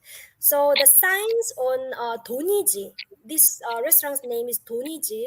Doniji restaurant are another example of how owners deliberately use English and Korean to target customers of specific ethnic backgrounds. So the name of this restaurant is written in Hangul, as you see in the red font. Beside its name are dishes that are also written in Hangul, such as sundaekguk, blood sausage soup, 족발, braised pork trotter, and then haejanguk, spiced pork bone soup. So these dishes are not really familiar among Filipinos or non-Korean customers. On the front windows of Doniji are English written Korean food accompanied by pictures, as you see on the picture, such as samgyeopsal, unlimited pork and beef, and unlimited shabu-shabu. So when we talked to the owner, she explained to us that her motivation behind the use of English and Korean in the sign and exterior of the restaurant. When she established Doniji 7 years ago, she asked a Korean businessman to help her in making the sign. So the first batch of the samples were all in Korean, but she thought of including English words with mainstream Korean cuisine in order to attract non-Korean customers in Malate, especially Filipinos. She also stressed that she wanted to make her restaurant look more audience inclusive by having signs in both Korean and English. And then one special feature about Doniji was when we talked to the owner, she said since the restaurant sign includes Hangul, Korean alphabet, there were several occasions in the past pre-pandemic time that sometimes when Koreans were robbed or when they encountered some accidents, they found the restaurant because it's written in Korean. So they found some safety and comfort. And even a few times, she even had to lend them money because they were run out of money because they were robbed or they had some serious accidents outside. So we can see her motivation and how she designed the sign were quite similar to what the Jongno clinic owner explained to us. And then next slide. So here, you can see it. This time, it's not entirely Korean sign, because the signs that target customers based on ethnicity can also be seen in establishments that are owned by the Japanese. And the second most prominent ethnic groups in Malate is indeed Japanese. So as you see the picture here, Nihon Shokudo is a fairly recent Japanese enterprise in the neighborhood, established in 2018. So we can see the outdoor display sign written in kanji characters, followed by the English translations such as Japanese restaurant and Japanese grocery. When we interviewed three Filipino residents, they also shared some similar observation as we expected, that they expressed the mix of Japanese, Korean, or English may have been done to establish an attractive relationship with the locals who live in the neighborhood.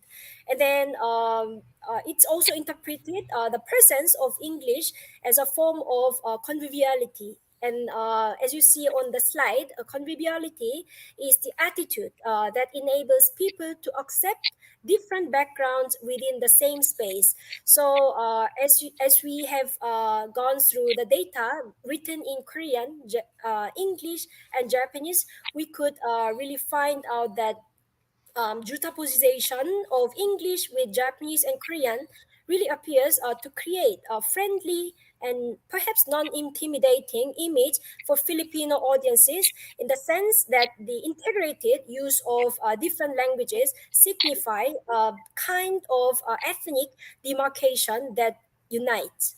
And then the next slide is, on the other hand, this is from the same restaurant, Nihon Shokudo, but this was just pasted on the window. And then the Japanese staff explained that the entrance notice was meant for native Japanese customers who frequent the restaurant. So we can see some contrasting effect and the reasons behind. And then next, Julius. All right, so Dr. Bay earlier said that the signs, some public signs in Manila's Koreatown, they index clientele or people based on ethnicity. Now I'm going to show to you the second part of the findings, which shows that there are signs that target clientele based on socioeconomic status. Next slide. So to illustrate, next slide.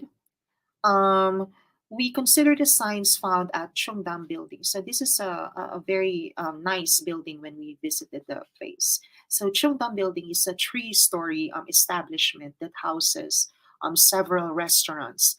If you notice, the name of the building is patterned after Cheongdam Dong, which is a ward located in Gangnam district in Seoul, that is known for having one of the most expensive real estate in South Korea.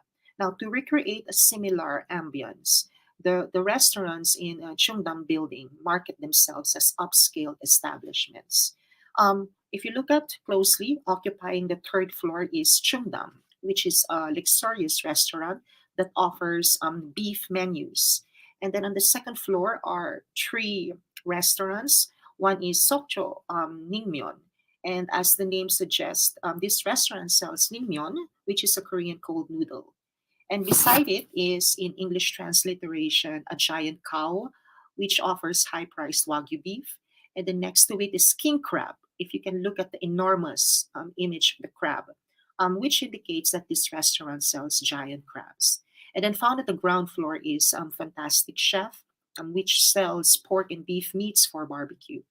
There is also a sign, Galmegi, which means skirt meat, and beside it is the traditional Yukgejang specialty store. And if you notice that all these restaurants actually have more expensive menus than the others. Next. I'm sorry, same slide.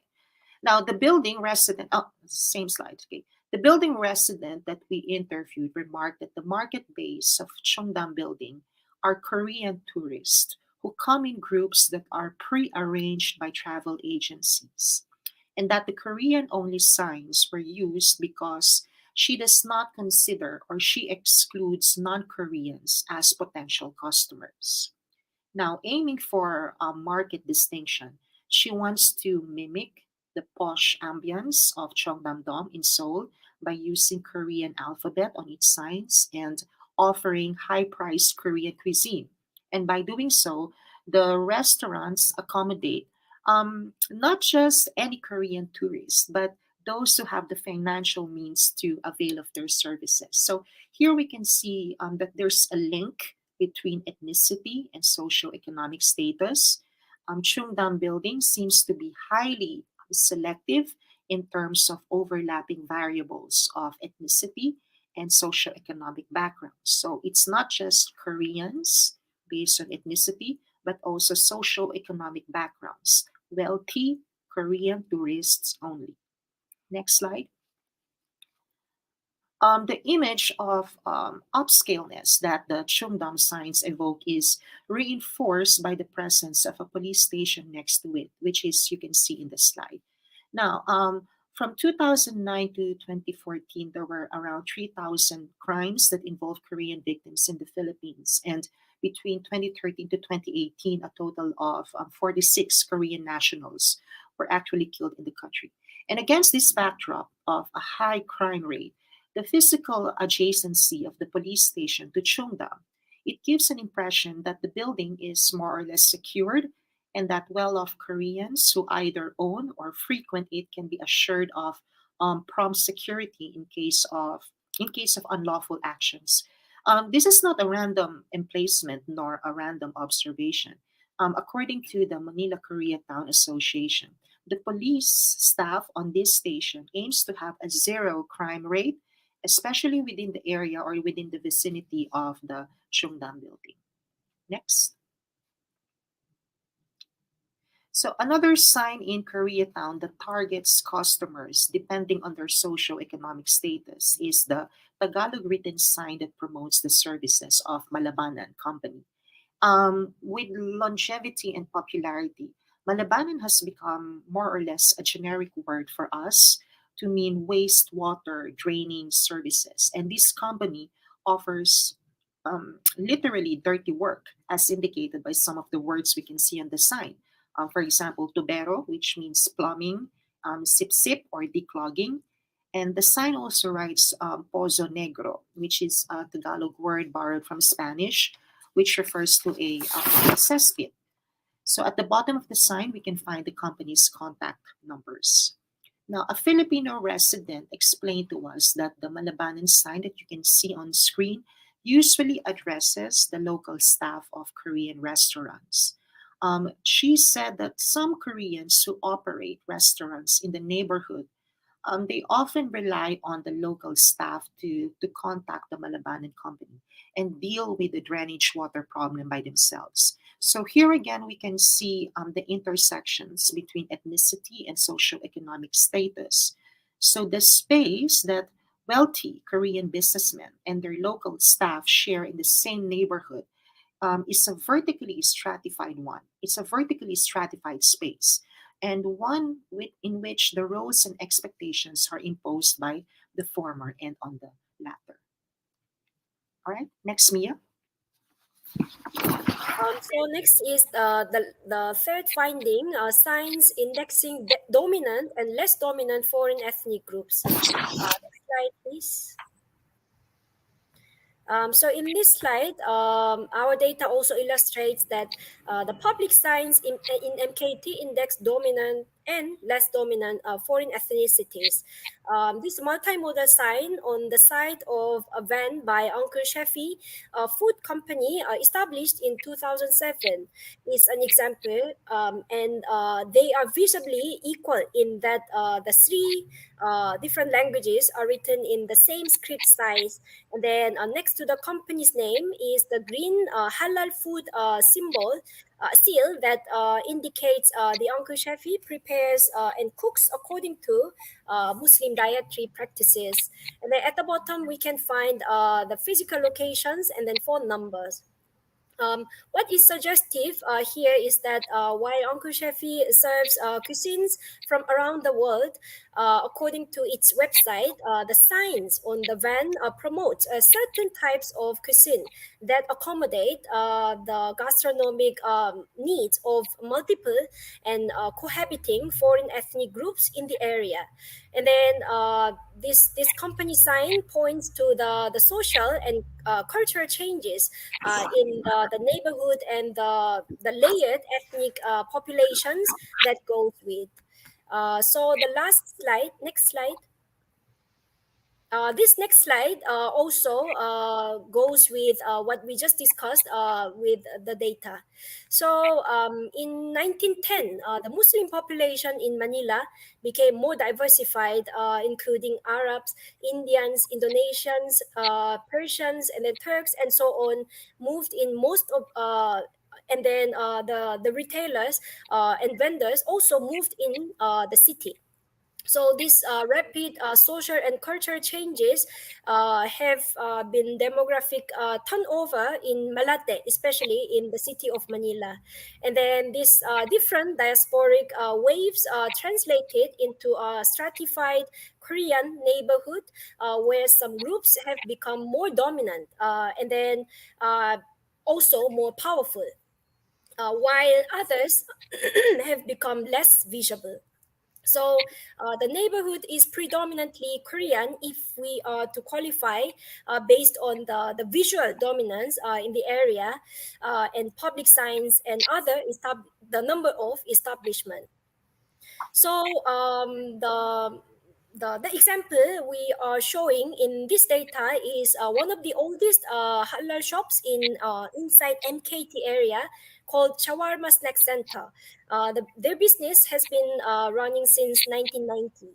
And then just to show you some comparison, the left sign is the current sign, while the right one is the original in 2009.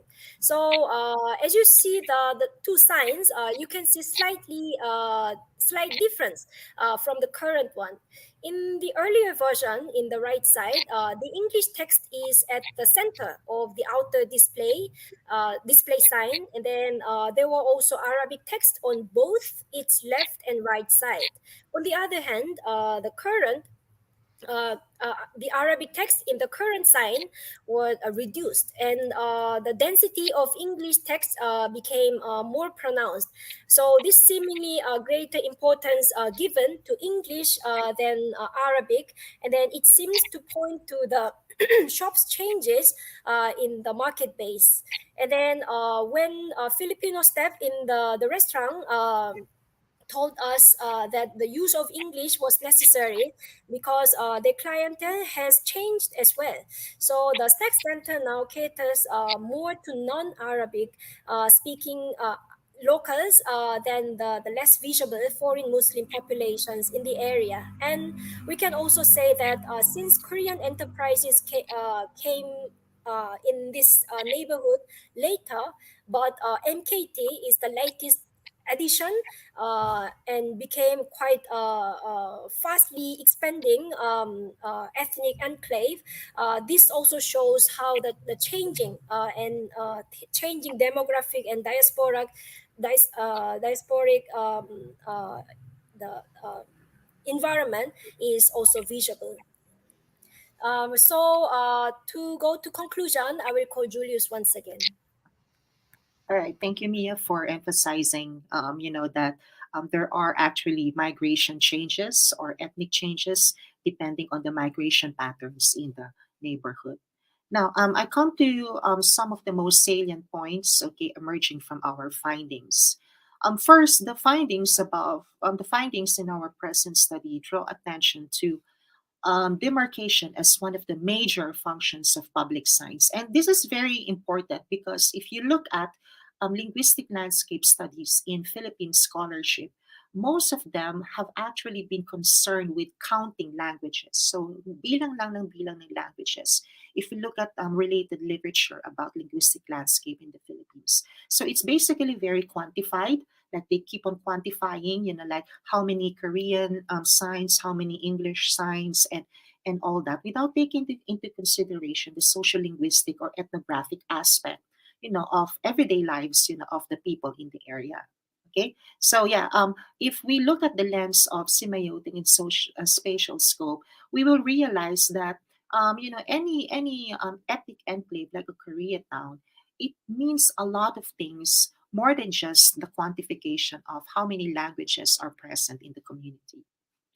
Now, through Blommert's concepts of semiotic and spatial scope, we have found, though in no way definite and generalizable, that the Koreatown in Manila, it's composed of groups that are ethnically and socio-economically different. It's very diverse. It's Korean dominant, but still it's very different. There are different ethnic groups, and there are also groups based on social economic status.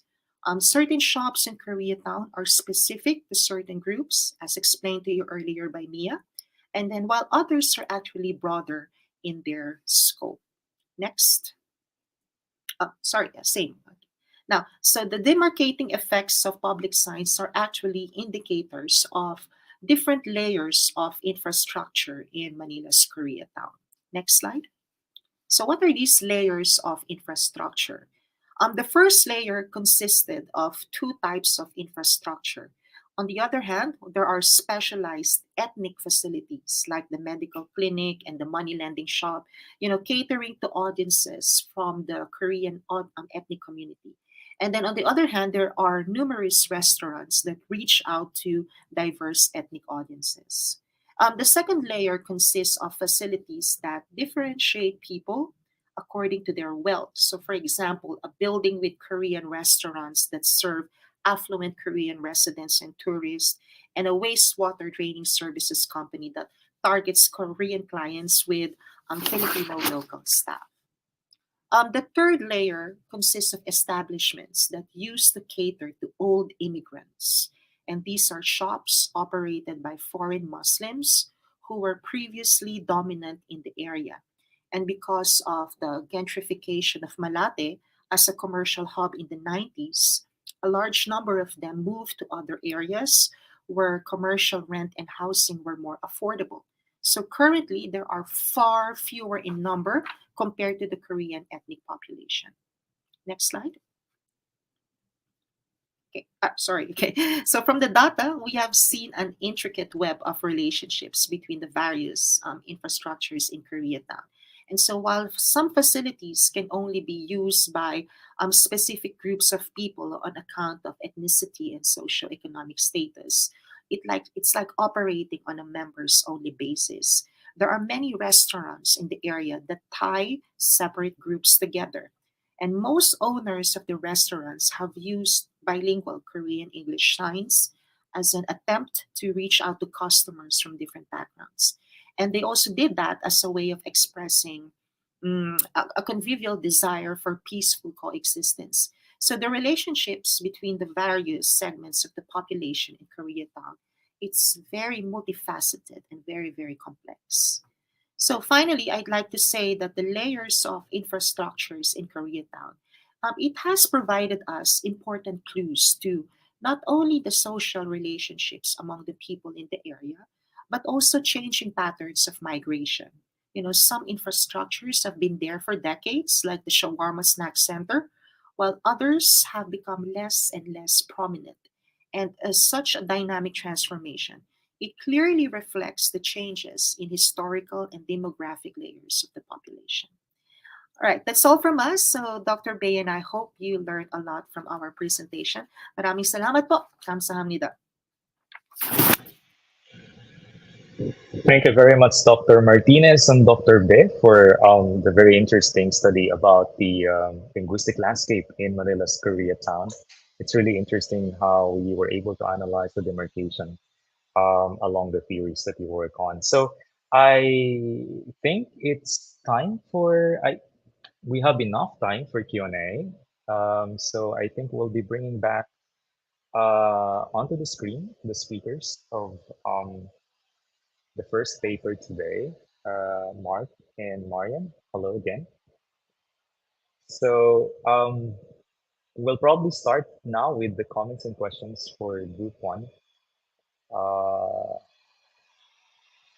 I've been receiving a couple of questions from group one.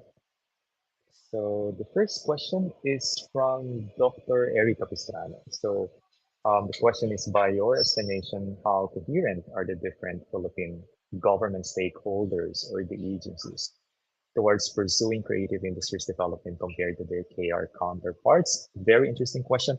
Just to make it short, do they actually talk to each other? I think that's the gist of the question. Mark and Marian.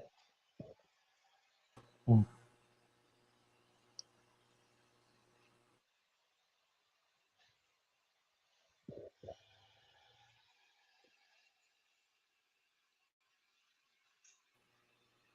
Yeah, thank you so much for the question. How coherent are the different PH government stakeholders towards pursuing creative industries?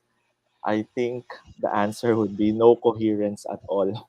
Um, there were answers about when we conducted our interviews with key informants. They were saying that each stakeholders have their own issues that they wanted the government to address first prior to the creation of a creative industry.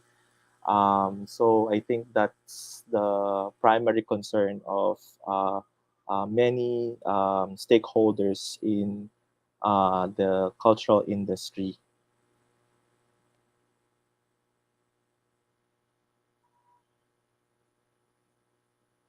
Thank you, Mark. Marian, would you like to add to that before we proceed to the next question?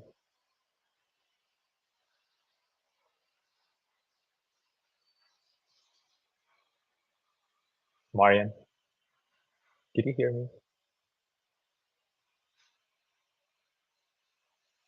Sorry, I can't hear. So anyway, in terms of where do we start with strengthening the coherence of different stakeholders? As some of our key informants has mentioned, it's really hard. It's a monumental task to strengthen the coherence of these different stakeholders, because in the case of the cultural industry, the different government agencies in with regards to culture have their own mandates, and so there is a need for these agencies to to understand what will be their role in terms of the policy implementation. But of course, one of the initial things that we have to do is begin with the Department of Culture. The establishment of the Department of Culture will be able to help in terms of consolidating what really has to be done in terms of the cultural industry. And then in terms of, and if we already have a Department of Culture, the Department of Culture will be able to direct what would be the strategies, what will be the roles of different agencies, and in terms of the implementation. And aside from that, of course, as we also see, research is very important. The research in the cultural industry is very important in terms of what is the need in the market, what would be the market's demands also, so that we can improve our policies also. So while waiting for the Department of Culture establishment, and while you were doing your research, we understand that you actually needed to look into the data, and you actually needed, I believe, robust data to be able to establish some generalizations. So which government agency in the Philippines actually handles the big data in relation to our activities, that are related to cultural industry?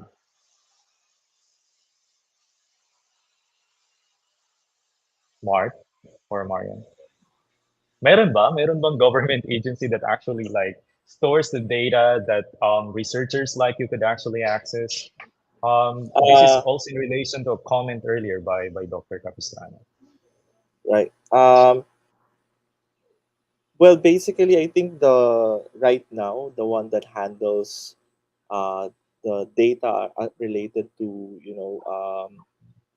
the returns in terms of the economic returns of this would be the DTI, or the Department of Trade and Industry.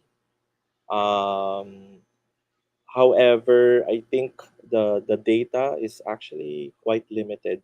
Um, in fact, when we spoke with the key informants, they were saying because it's really hard to quantify. So, the question of who will do the job is another kind of question.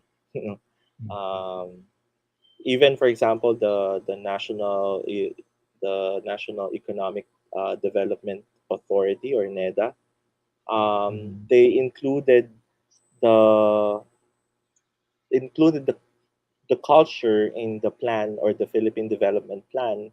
But the question that they have in mind is, how can we quantify, the returns of this particular plan moving forward.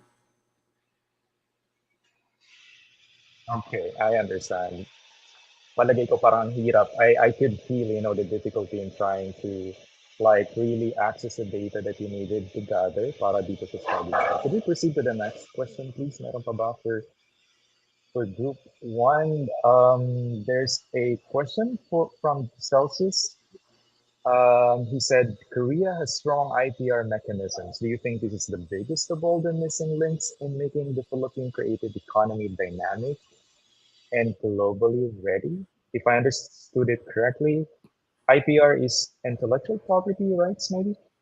Not so sure about that.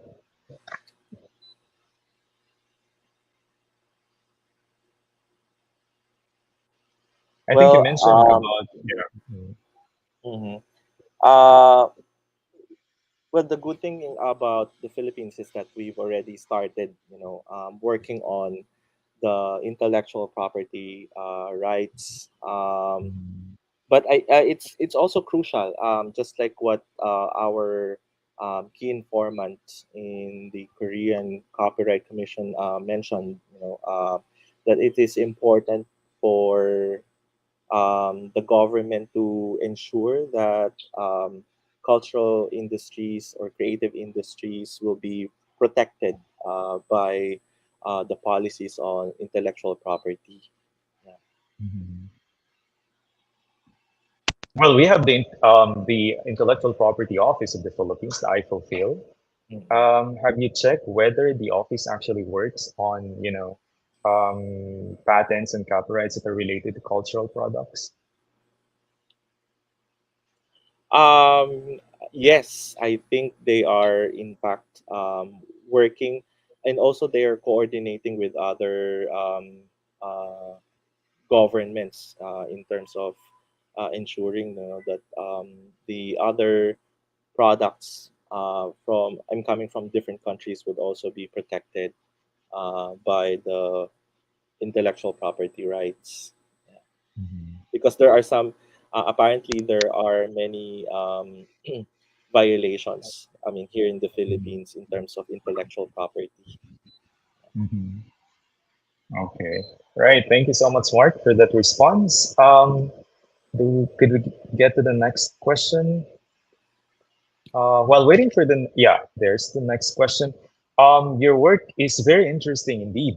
How many cycles of coding did you do it for it to be a ground? This one is for the second presenters, I believe, right? So, Julius and Mia, are you ready to take in some questions? Yeah, the question is how many cycles of coding did you do Mhm. for it to be a grounded theory? I'm not so sure about the construction of the question, but I hope that you understood what the commenter actually wanted to know. Right. Can we go back? Sige. Okay. The cycles of coding. I'm not sure also if I follow, but the way I understand the question, like if we looking back at the, can you hear me? Naririnig ba ako? Yes, we can Okay. hear you very well. Yeah. Yes, or looking back at the data gathering process, we actually lost the exact count of the the coding procedures, okay, because it's very iterative, paulit-ulit. But it was more than two or three counts because we keep on coming back to the data and then sifting, filtering, and then going back to our aims and because and I think that's the and I think that's the spirit of data of grounded theory. You know, like it's not really a question of how many cycles of coding, but it's more of a question of iteration. So dapat paulit-ulit and dapat you keep on coming back to the data and talk about it and compare and contrast and then filter and then until stable sets of themes or concepts or topics already emerged from the data. Yeah. So yeah, we to answer directly the question, we exactly don't know how, but yes, it's more than two or three. Guys, kasi, we keep on coming back to it. So siguro mga five or six or seven. I don't know, because yeah. So that's it. So yeah, more than that. Yeah. I hope I answered the Right. question. Yeah, I believe you're able to adequately respond to the question. Thank you, Julius. I'm actually personally curious about, because I was like kind of surprised about the extent of, the presence of Korean structures in Malate. I've not been there for some time, but like, I'm really curious how Koreatown in Malate actually started. Like, there might be some motivations that could differ from the way the Koreatowns have started in other places in the world. But I know that this is probably not part of your objective. But for some curious, audience like me, were you able to get some information about how Koreatown actually started in Malate? Right. Yeah, I think Mia can best answer that question because she's more in contact with the Manila Koreatown Association that officialized um, Manila Koreatown. Kasi di ba maraming Koreatowns in different places. So yeah, I think Mia, can you please answer? Yes, so Manila Koreatown, MKT, was officialized by the city of Manila because there's a city ordinance signed by then Mayor Isko Moreno in 2021. So the planning started around 2019. So it was really years of making to make these two huge barangays to be designated for Koreatown officially because in Baguio, Angeles, Cebu, or some main cities, we all have Korean districts or Korean neighborhood. But it was really the first time in the Philippines that Koreatown was really acknowledged by the host government, which was the city of Manila. And then the initial planning behind this MKT was, in fact, when the Korean community leaders wanted to establish Koreatown, was that because we all know Binondo is the oldest Chinatown in the world, and we cannot really ignore how big impact it has as an enclave and then as an ethnic community in the city, especially the capital city. So when they looked at some models like a Koreatown in New York or some other Koreatowns in Latin America as well, and then the place they initially chose was Makati area. If you have been to Makati area, you are also familiar with Padre Burgos Street Yeah, near yeah. Petron gas station between Ayala and Makati Avenue areas, because and then Poblacion's area, because that was the place where Korean businessmen chose, and there were so many restaurants, and then we know that that place is really very busy with restaurants, coffee shops, bars, and entertainment purposes. But it was not really very easy And then they also found out there were so many growing business firms in Malate area because of historical and different reasons. When Korean tourists come to the capital city, they always choose to stay in Manila because there's a Rizal Park and Intramuros and then Manila Bay. So that is really the place that Koreans never miss. So they also saw this potential that it can really be developed. And also there was a Korean Merchant Association. There's a Korean the Chamber of Korean, and then there's also another Merchant Association. So these Merchants Association own relatively small and medium sized business. So they united and then they decided, okay, this is really time that we can establish Manila Koreatown. So about 2 to 3 years, they negotiated, and then finally, maybe fortunately, the mayor signed, and then that was the story behind. Very interesting. Did you see any impact on the actual linguistic landscape, Julius? If you could answer this question, because now it has been sanctioned by the government, right? And it has been institutionalized. So I'm thinking it might have some effect as well in terms of the science, linguistic science that are in the area. Did you see this in your research? Mia, I'll answer. Yeah. Since I was the one who did field work in the area, maybe I can just answer because since the remedial circle is a symbolic and physical space, MKT really wanted to establish something with more Korean language.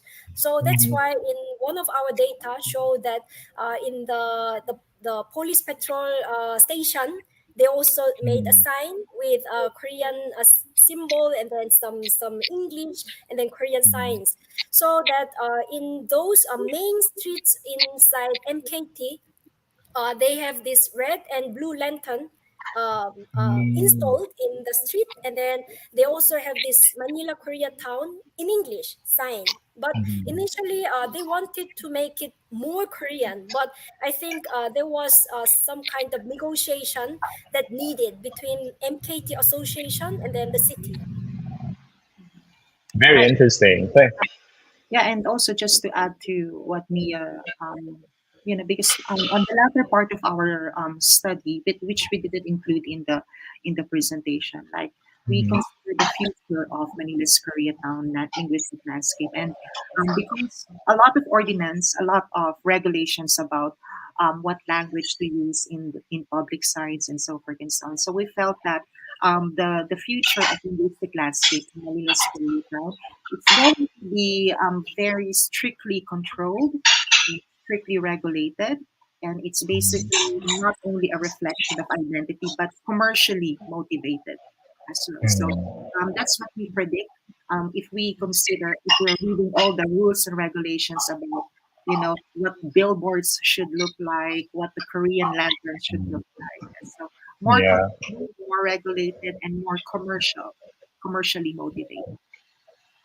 Thank you so much, Julius and Mia. We'll get back to you, but now we will return to the first group. I believe there's a question from Celsius. He said that it's his personal observation that there seems to be a difference in focus between Philippines and Korea.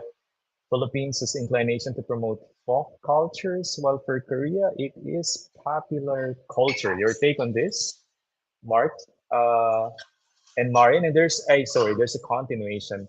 Which specific aspects of the Korean template do you think is very crucial for folk cultures? Do you agree to the observation made by Celsius? I think with regards to our data gathering, we were not able to encounter that these agencies were just focusing on folk culture. But maybe the public would probably observe that it's that focus of the Philippine government or tourism and CCP. But because some of the government agencies and even NGOs that we were able to talk to, they did not really focus more on the indigenous culture. That these people who were they referred to when talk about the creative industry are actually the performers who are part of the creative industries now. And so even the kind of shows that they were telling about us to us, it's not really focused on indigenous culture anymore. That they are able to show this when they go to other countries, including in Korea. So I think it's just for the public. But with regards to the data that we were able to gather, it's not. It did not really indicate that it's just focused on indigenous culture. Because in the case of Korea, also, that there is a development for both indigenous culture. For the folk culture is also shown, and then they also show pop culture for both. So I think in Korea, Yeah. is also shown, and probably because most Filipinos are just more familiar with Hallyu. That's why it's a general observation now. But for Korea, both is presented. In the Philippines, also there is both is also being developed. So that's what I got from our research so far. Yeah. Very well said, Marian. We understand that in the Philippines, the indigenous culture is quite, marginalized in many domains, even in governance, right? We have different agencies assigned for indigenous people, but probably not folk or indigenous cultures, but like, has diversity been cited as a challenge in terms of developing cultural industry in the Philippines, like considering how diverse the culture is and the multiplicity of representations that are being portrayed or showed, for example, as compared to Korea. Is there any of your key informants that actually mentioned diversity as one of the challenges in terms of developing the cultural industry in the Philippines? Parang hindi ko siya nakita sa listahan niyo. So Yeah. I thought that maybe no one actually mentioned about cultural diversity in the Philippines or linguistic Actually, diversity. yeah, actually, just to probably give you an answer to that, I remember seeing that in the document that the NCCA gave us. It mentioned about the indigenous population, but there is a different there's a different study for that. But because the Philippines has so many indigenous population, it's also difficult to establish who will be the people in charge of promoting their culture. So I think I saw it there, but with regards to our data that we gathered from our interviewees, they were not able to mention that as part of the hindrances to why the creative industries in the Philippines are having difficulty in developing. Because it might be interconnected to some of the challenges that you mentioned. For example, yung question about patronage, right? So like a particular region in the Philippines may not patronize a particular type of show because it does not resonate with their experience as a regional culture or indigenous group. So it might be a good addition, maybe, or something that you might want to look into in the Actually, next I phase of think your research. just to also add to that, no, I think I remember one of our key interviews mentioning about that because the proposal for the establishment of the Department of Culture was not approved so far. What was done now is to establish, or at least in a way to compromise to that, is to establish regional offices of NCCA. So at least probably if they establish the regional offices, they will be able to target the indigenous cultures in the different regions in the Philippines. So I think that one would also be helpful in that sense. Just to All right, add, thank you. Sir Mark? Aldrin, yes, Yes, Mark. I think one of our key informants also mentioned that actually it's the diversity is an opportunity and also a challenge because there's no unified team that can somehow be introduced to the world when we talk about Philippine culture, but at the same time it's an opportunity for many of our provinces or local government to introduce their own culture, like mentioned by uh, one of our key informants. There's already a capacity building programs for local governments to somehow um, create strategies on how to promote their local culture. Very interesting, Mark. And I really like it when you said na, pwedeng maging opportunity yung diversity, for as a resource for Yes. a more diverse, like sort of set of cultural products that will be produced, later in the Philippines. Okay, I think we have more questions. Our next question is still from Celsius. I think Celsius really enjoyed our discussion today. Aside from promoting our creative industry through marketing of tourism, what Korean policies in terms of promotion could help our marketing to diversify? I think we partly answered this question, but would you like to add more to this, Marian? And For me, I think just to add, probably if you look at the case of Korea, Korea has been spending so much in terms of branding, national brandings. Because when you look at the case of the Philippines, that we even debate on the tourism campaign is even a problem even sometimes. In the case of Korea, there's really national branding, which is something that we also have to invest on. And how do we do that? Of course, we need research. We need to find out what is happening in the market. What is the demand in the market? How do we respond to the demands of the market? If we do not know what is happening on the ground, it's not enough that we know, this is what's happening in other countries now, and then there's in terms of connection we have to be in touch with the target markets also. It's not just the foreign market, also the Filipino market. We have to know about that. thank you, Marian. Mark, would you like to add to that? I think that was a very good point. Yung national branding, right? Another Yes. concept that is intertwined with the challenges that you mentioned earlier. Mark. Yes. Actually, I just wanted to address the question of Dr. Capistrano related to the coherence of stakeholders. I think Oh, the that we crucial. asked that earlier, but yeah, please Yeah, go yeah. ahead if Sorry. you have I any just wanted follow-up answer to to that, add. please. I maybe for me, I think coherence um, can happen if there is a decisive, um, you know, um, promotion of the development of cultural industry coming from our leader. Okay, because we are a unitary type of government, so everything. I mean, all the government agencies are waiting for the command of the chief executive. So if the chief executive would you know create this vision and plan to execute the promotion and development of cultural industry, then the different stakeholders would be able to follow through.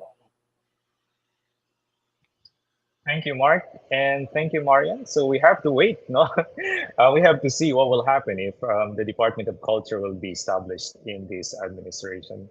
Now we go to the last set of questions from our audience. This one is for the second group, Dr. Ben, Dr. Martinez. The question is from Dr. Azor, right? Bubbles. Very interesting presentations for the first and second one. My question is for Dr. Martinez and Dr. Bey. You mentioned how language through signs serve as boundary markers based on ethnicity and socioeconomic status.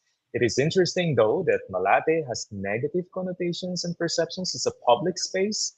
How has this perception evolved and shaped the emplacement or displacement practices of local Filipinos in the use of Malate as a Korea town and or a space of diversity? Very interesting question. Kind of related to what I wanted to know actually when I asked about how Koreatown in Malati started. Julius or Mia, please. Mia, I'll answer. Will that be okay, Mia? You will Mia? answer. Ay, ako na lang. Oh, sige. All right. Yeah. First, some historical background. Okay. So, Malate. Bubbles is right. Okay, Malate. In the 90s, it was notorious as red light district. Okay, and everybody knows that, right? And so when former Mayor Manila Alfredo Lim closed the sex strips, he opened doors for businesses. And at the same time, sumabay in the 90s yung massive economic development in Korea. And so many Koreans, so nagkasabay, so many Koreans, okay, decided to settle their base in Malate because they're the only ones who can afford, the expensive rent, in residential areas or residential apartments and commercial spaces. So with Malate's gentrification, it came, like a rapid increase in rents, so which pushed smaller businesses owned by Filipinos to relocate elsewhere. So speaking of displacement, so for every gentrification, for every change, there are really people or practices who are displaced. And one of the practices that were displaced, given that Malate was a notorious red light district, was that underground practices were reduced. I couldn't say that it was actually entirely evaporated or diminished, okay, because if we go to Malate, we can still see some, underground practices. But basically, because Malate, or, this area became Koreatown, such underground practices were reduced. And everyday life in Koreatown is now mainly focused on gastronomic activities because most of the establishments in Koreatown are restaurants. And when young people and young and old people alike think of Koreatown in Malate, they always think of it as food. Diba? So we go there because of food. Yeah. So yeah, I think those are the practices that are now promoted in Malate. So yeah, it kind of changed, the perception of Malate, being a red light district. When you ask some young people if they still remember Malate as, a red light district, they will say like, really? Yeah, yeah, yeah. Okay, because Yeah, I don't even know that. okay, so yeah, so right now, the perception right now is that yeah, it's a more of a gastronomic place. It's a hub of gastronomic practices. Thank you so much for that response, Julius, and thank you so much for your responses as well, Marian, Mark, and Mia. Probably last question. I'd like you to answer this briefly. So what's next for your research projects? Like, are we expecting these papers to be published soon, or are there any modification, expansion of work? Where could we follow up on your findings today? Let us start with the first group. Mark or Marian, briefly, please. I think we're almost done. We're almost done in our research, and of course, thank you for the comments today because we also would like to take that into consideration in terms of our in terms of how should we finish this research. So thank you for all the comments and the points that you made. Thank you, Sir Eric. Thank you, Celsius, for your comments. Yeah, and there's already an offer for collaboration from Dr. Capistrano, actually. Yes. Okay, next. Thank you so much. I would All also right, can like we to hear? thank we'd also like to thank, of course, UPKRC, Dr. Bay for the opportunity. Mhm. Thank you, Mark. Now let's hear from the second group, Mia and Julius. Yeah, so our study is right now under review in the Linguistic Landscape journal. So abangan. Yeah, yun lang. Great. Right. Let's keep our fingers crossed for that. Yes, yeah. So in Thank, terms thank you so of much. publication. Yeah, thank you so much. And thank you for sharing your work today. We learned a lot. Again, we thank the two research teams of the UP KRC core research projects in 2022. Now we would like to award the certificate of appreciation for the two teams. Let's start with, I'll just read the citation first. So the certificate of appreciation is presented to, we'll present one for Mark Isla and Marian Gongora for the first project, and to Dr. Julius Martinez and Dr. Kyungmin Bae for the second project. We thank them for presenting their research paper. For the first one, it's entitled Developing the Philippines Cultural Policies, Benchmarking the Korean Success in Building Sustainable Cultural Industry at the 8th Philippine Korean Studies Symposium. The second research paper we saw earlier and we heard earlier is entitled A Semiotics of Demarcation in Manila's Koreatown. This certificate is um, awarded by the organizers of the event, the University of the Philippines Korea Research Center and the Department of Linguistics, University of the Philippines Diliman, given today via StreamYard by YouTube online. And the certificate is signed or will be signed by the chairperson of the Department of Linguistics, Dr. Maria Cristina S. Caliego. Again, thank you so much to our researchers. A big virtual clap to all of you. And I believe we will still hear from Dr. Maria Cristina Gallego for some closing. And please stand by because we have some announcements after the closing remarks of Tina. Tina, hello. Hi. Ayan, it's the second day of PKSS, so I would like to congratulate UP KRC headed by Dr. Kyungmin Be for successfully organizing this symposium. We have started PKSS for over a decade now, and this long partnership is a testament to the good relationship between Korea and the Philippines, which is also the theme of this year's conference, Korean Public Diplomacy in the Time of the Pandemic, focusing on Korea-Philippines bilateral relations. So the pandemic brought Korea and the Philippines closer through the various support Korea has offered the Philippines. And recent trends, not only in terms of politics, but also other social phenomena such as pop culture, also highlight the stronger presence of Korea in the global scene. So the keynote lectures by Dr. Lee and Dr. Kim from the first 2 days of the symposium have demonstrated how history and past and present trends shape what we will be seeing in the future, such as K culture specifically and globalization more widely. And if we are to take what we see between Korea and the Philippines at present, we can say that the relationship between the two countries will further be brought closer. And of course, from our small institution, the UP Department of Linguistics, we are very happy to maintain this close relation through UP KRC and also our partnership with the Korea Foundation.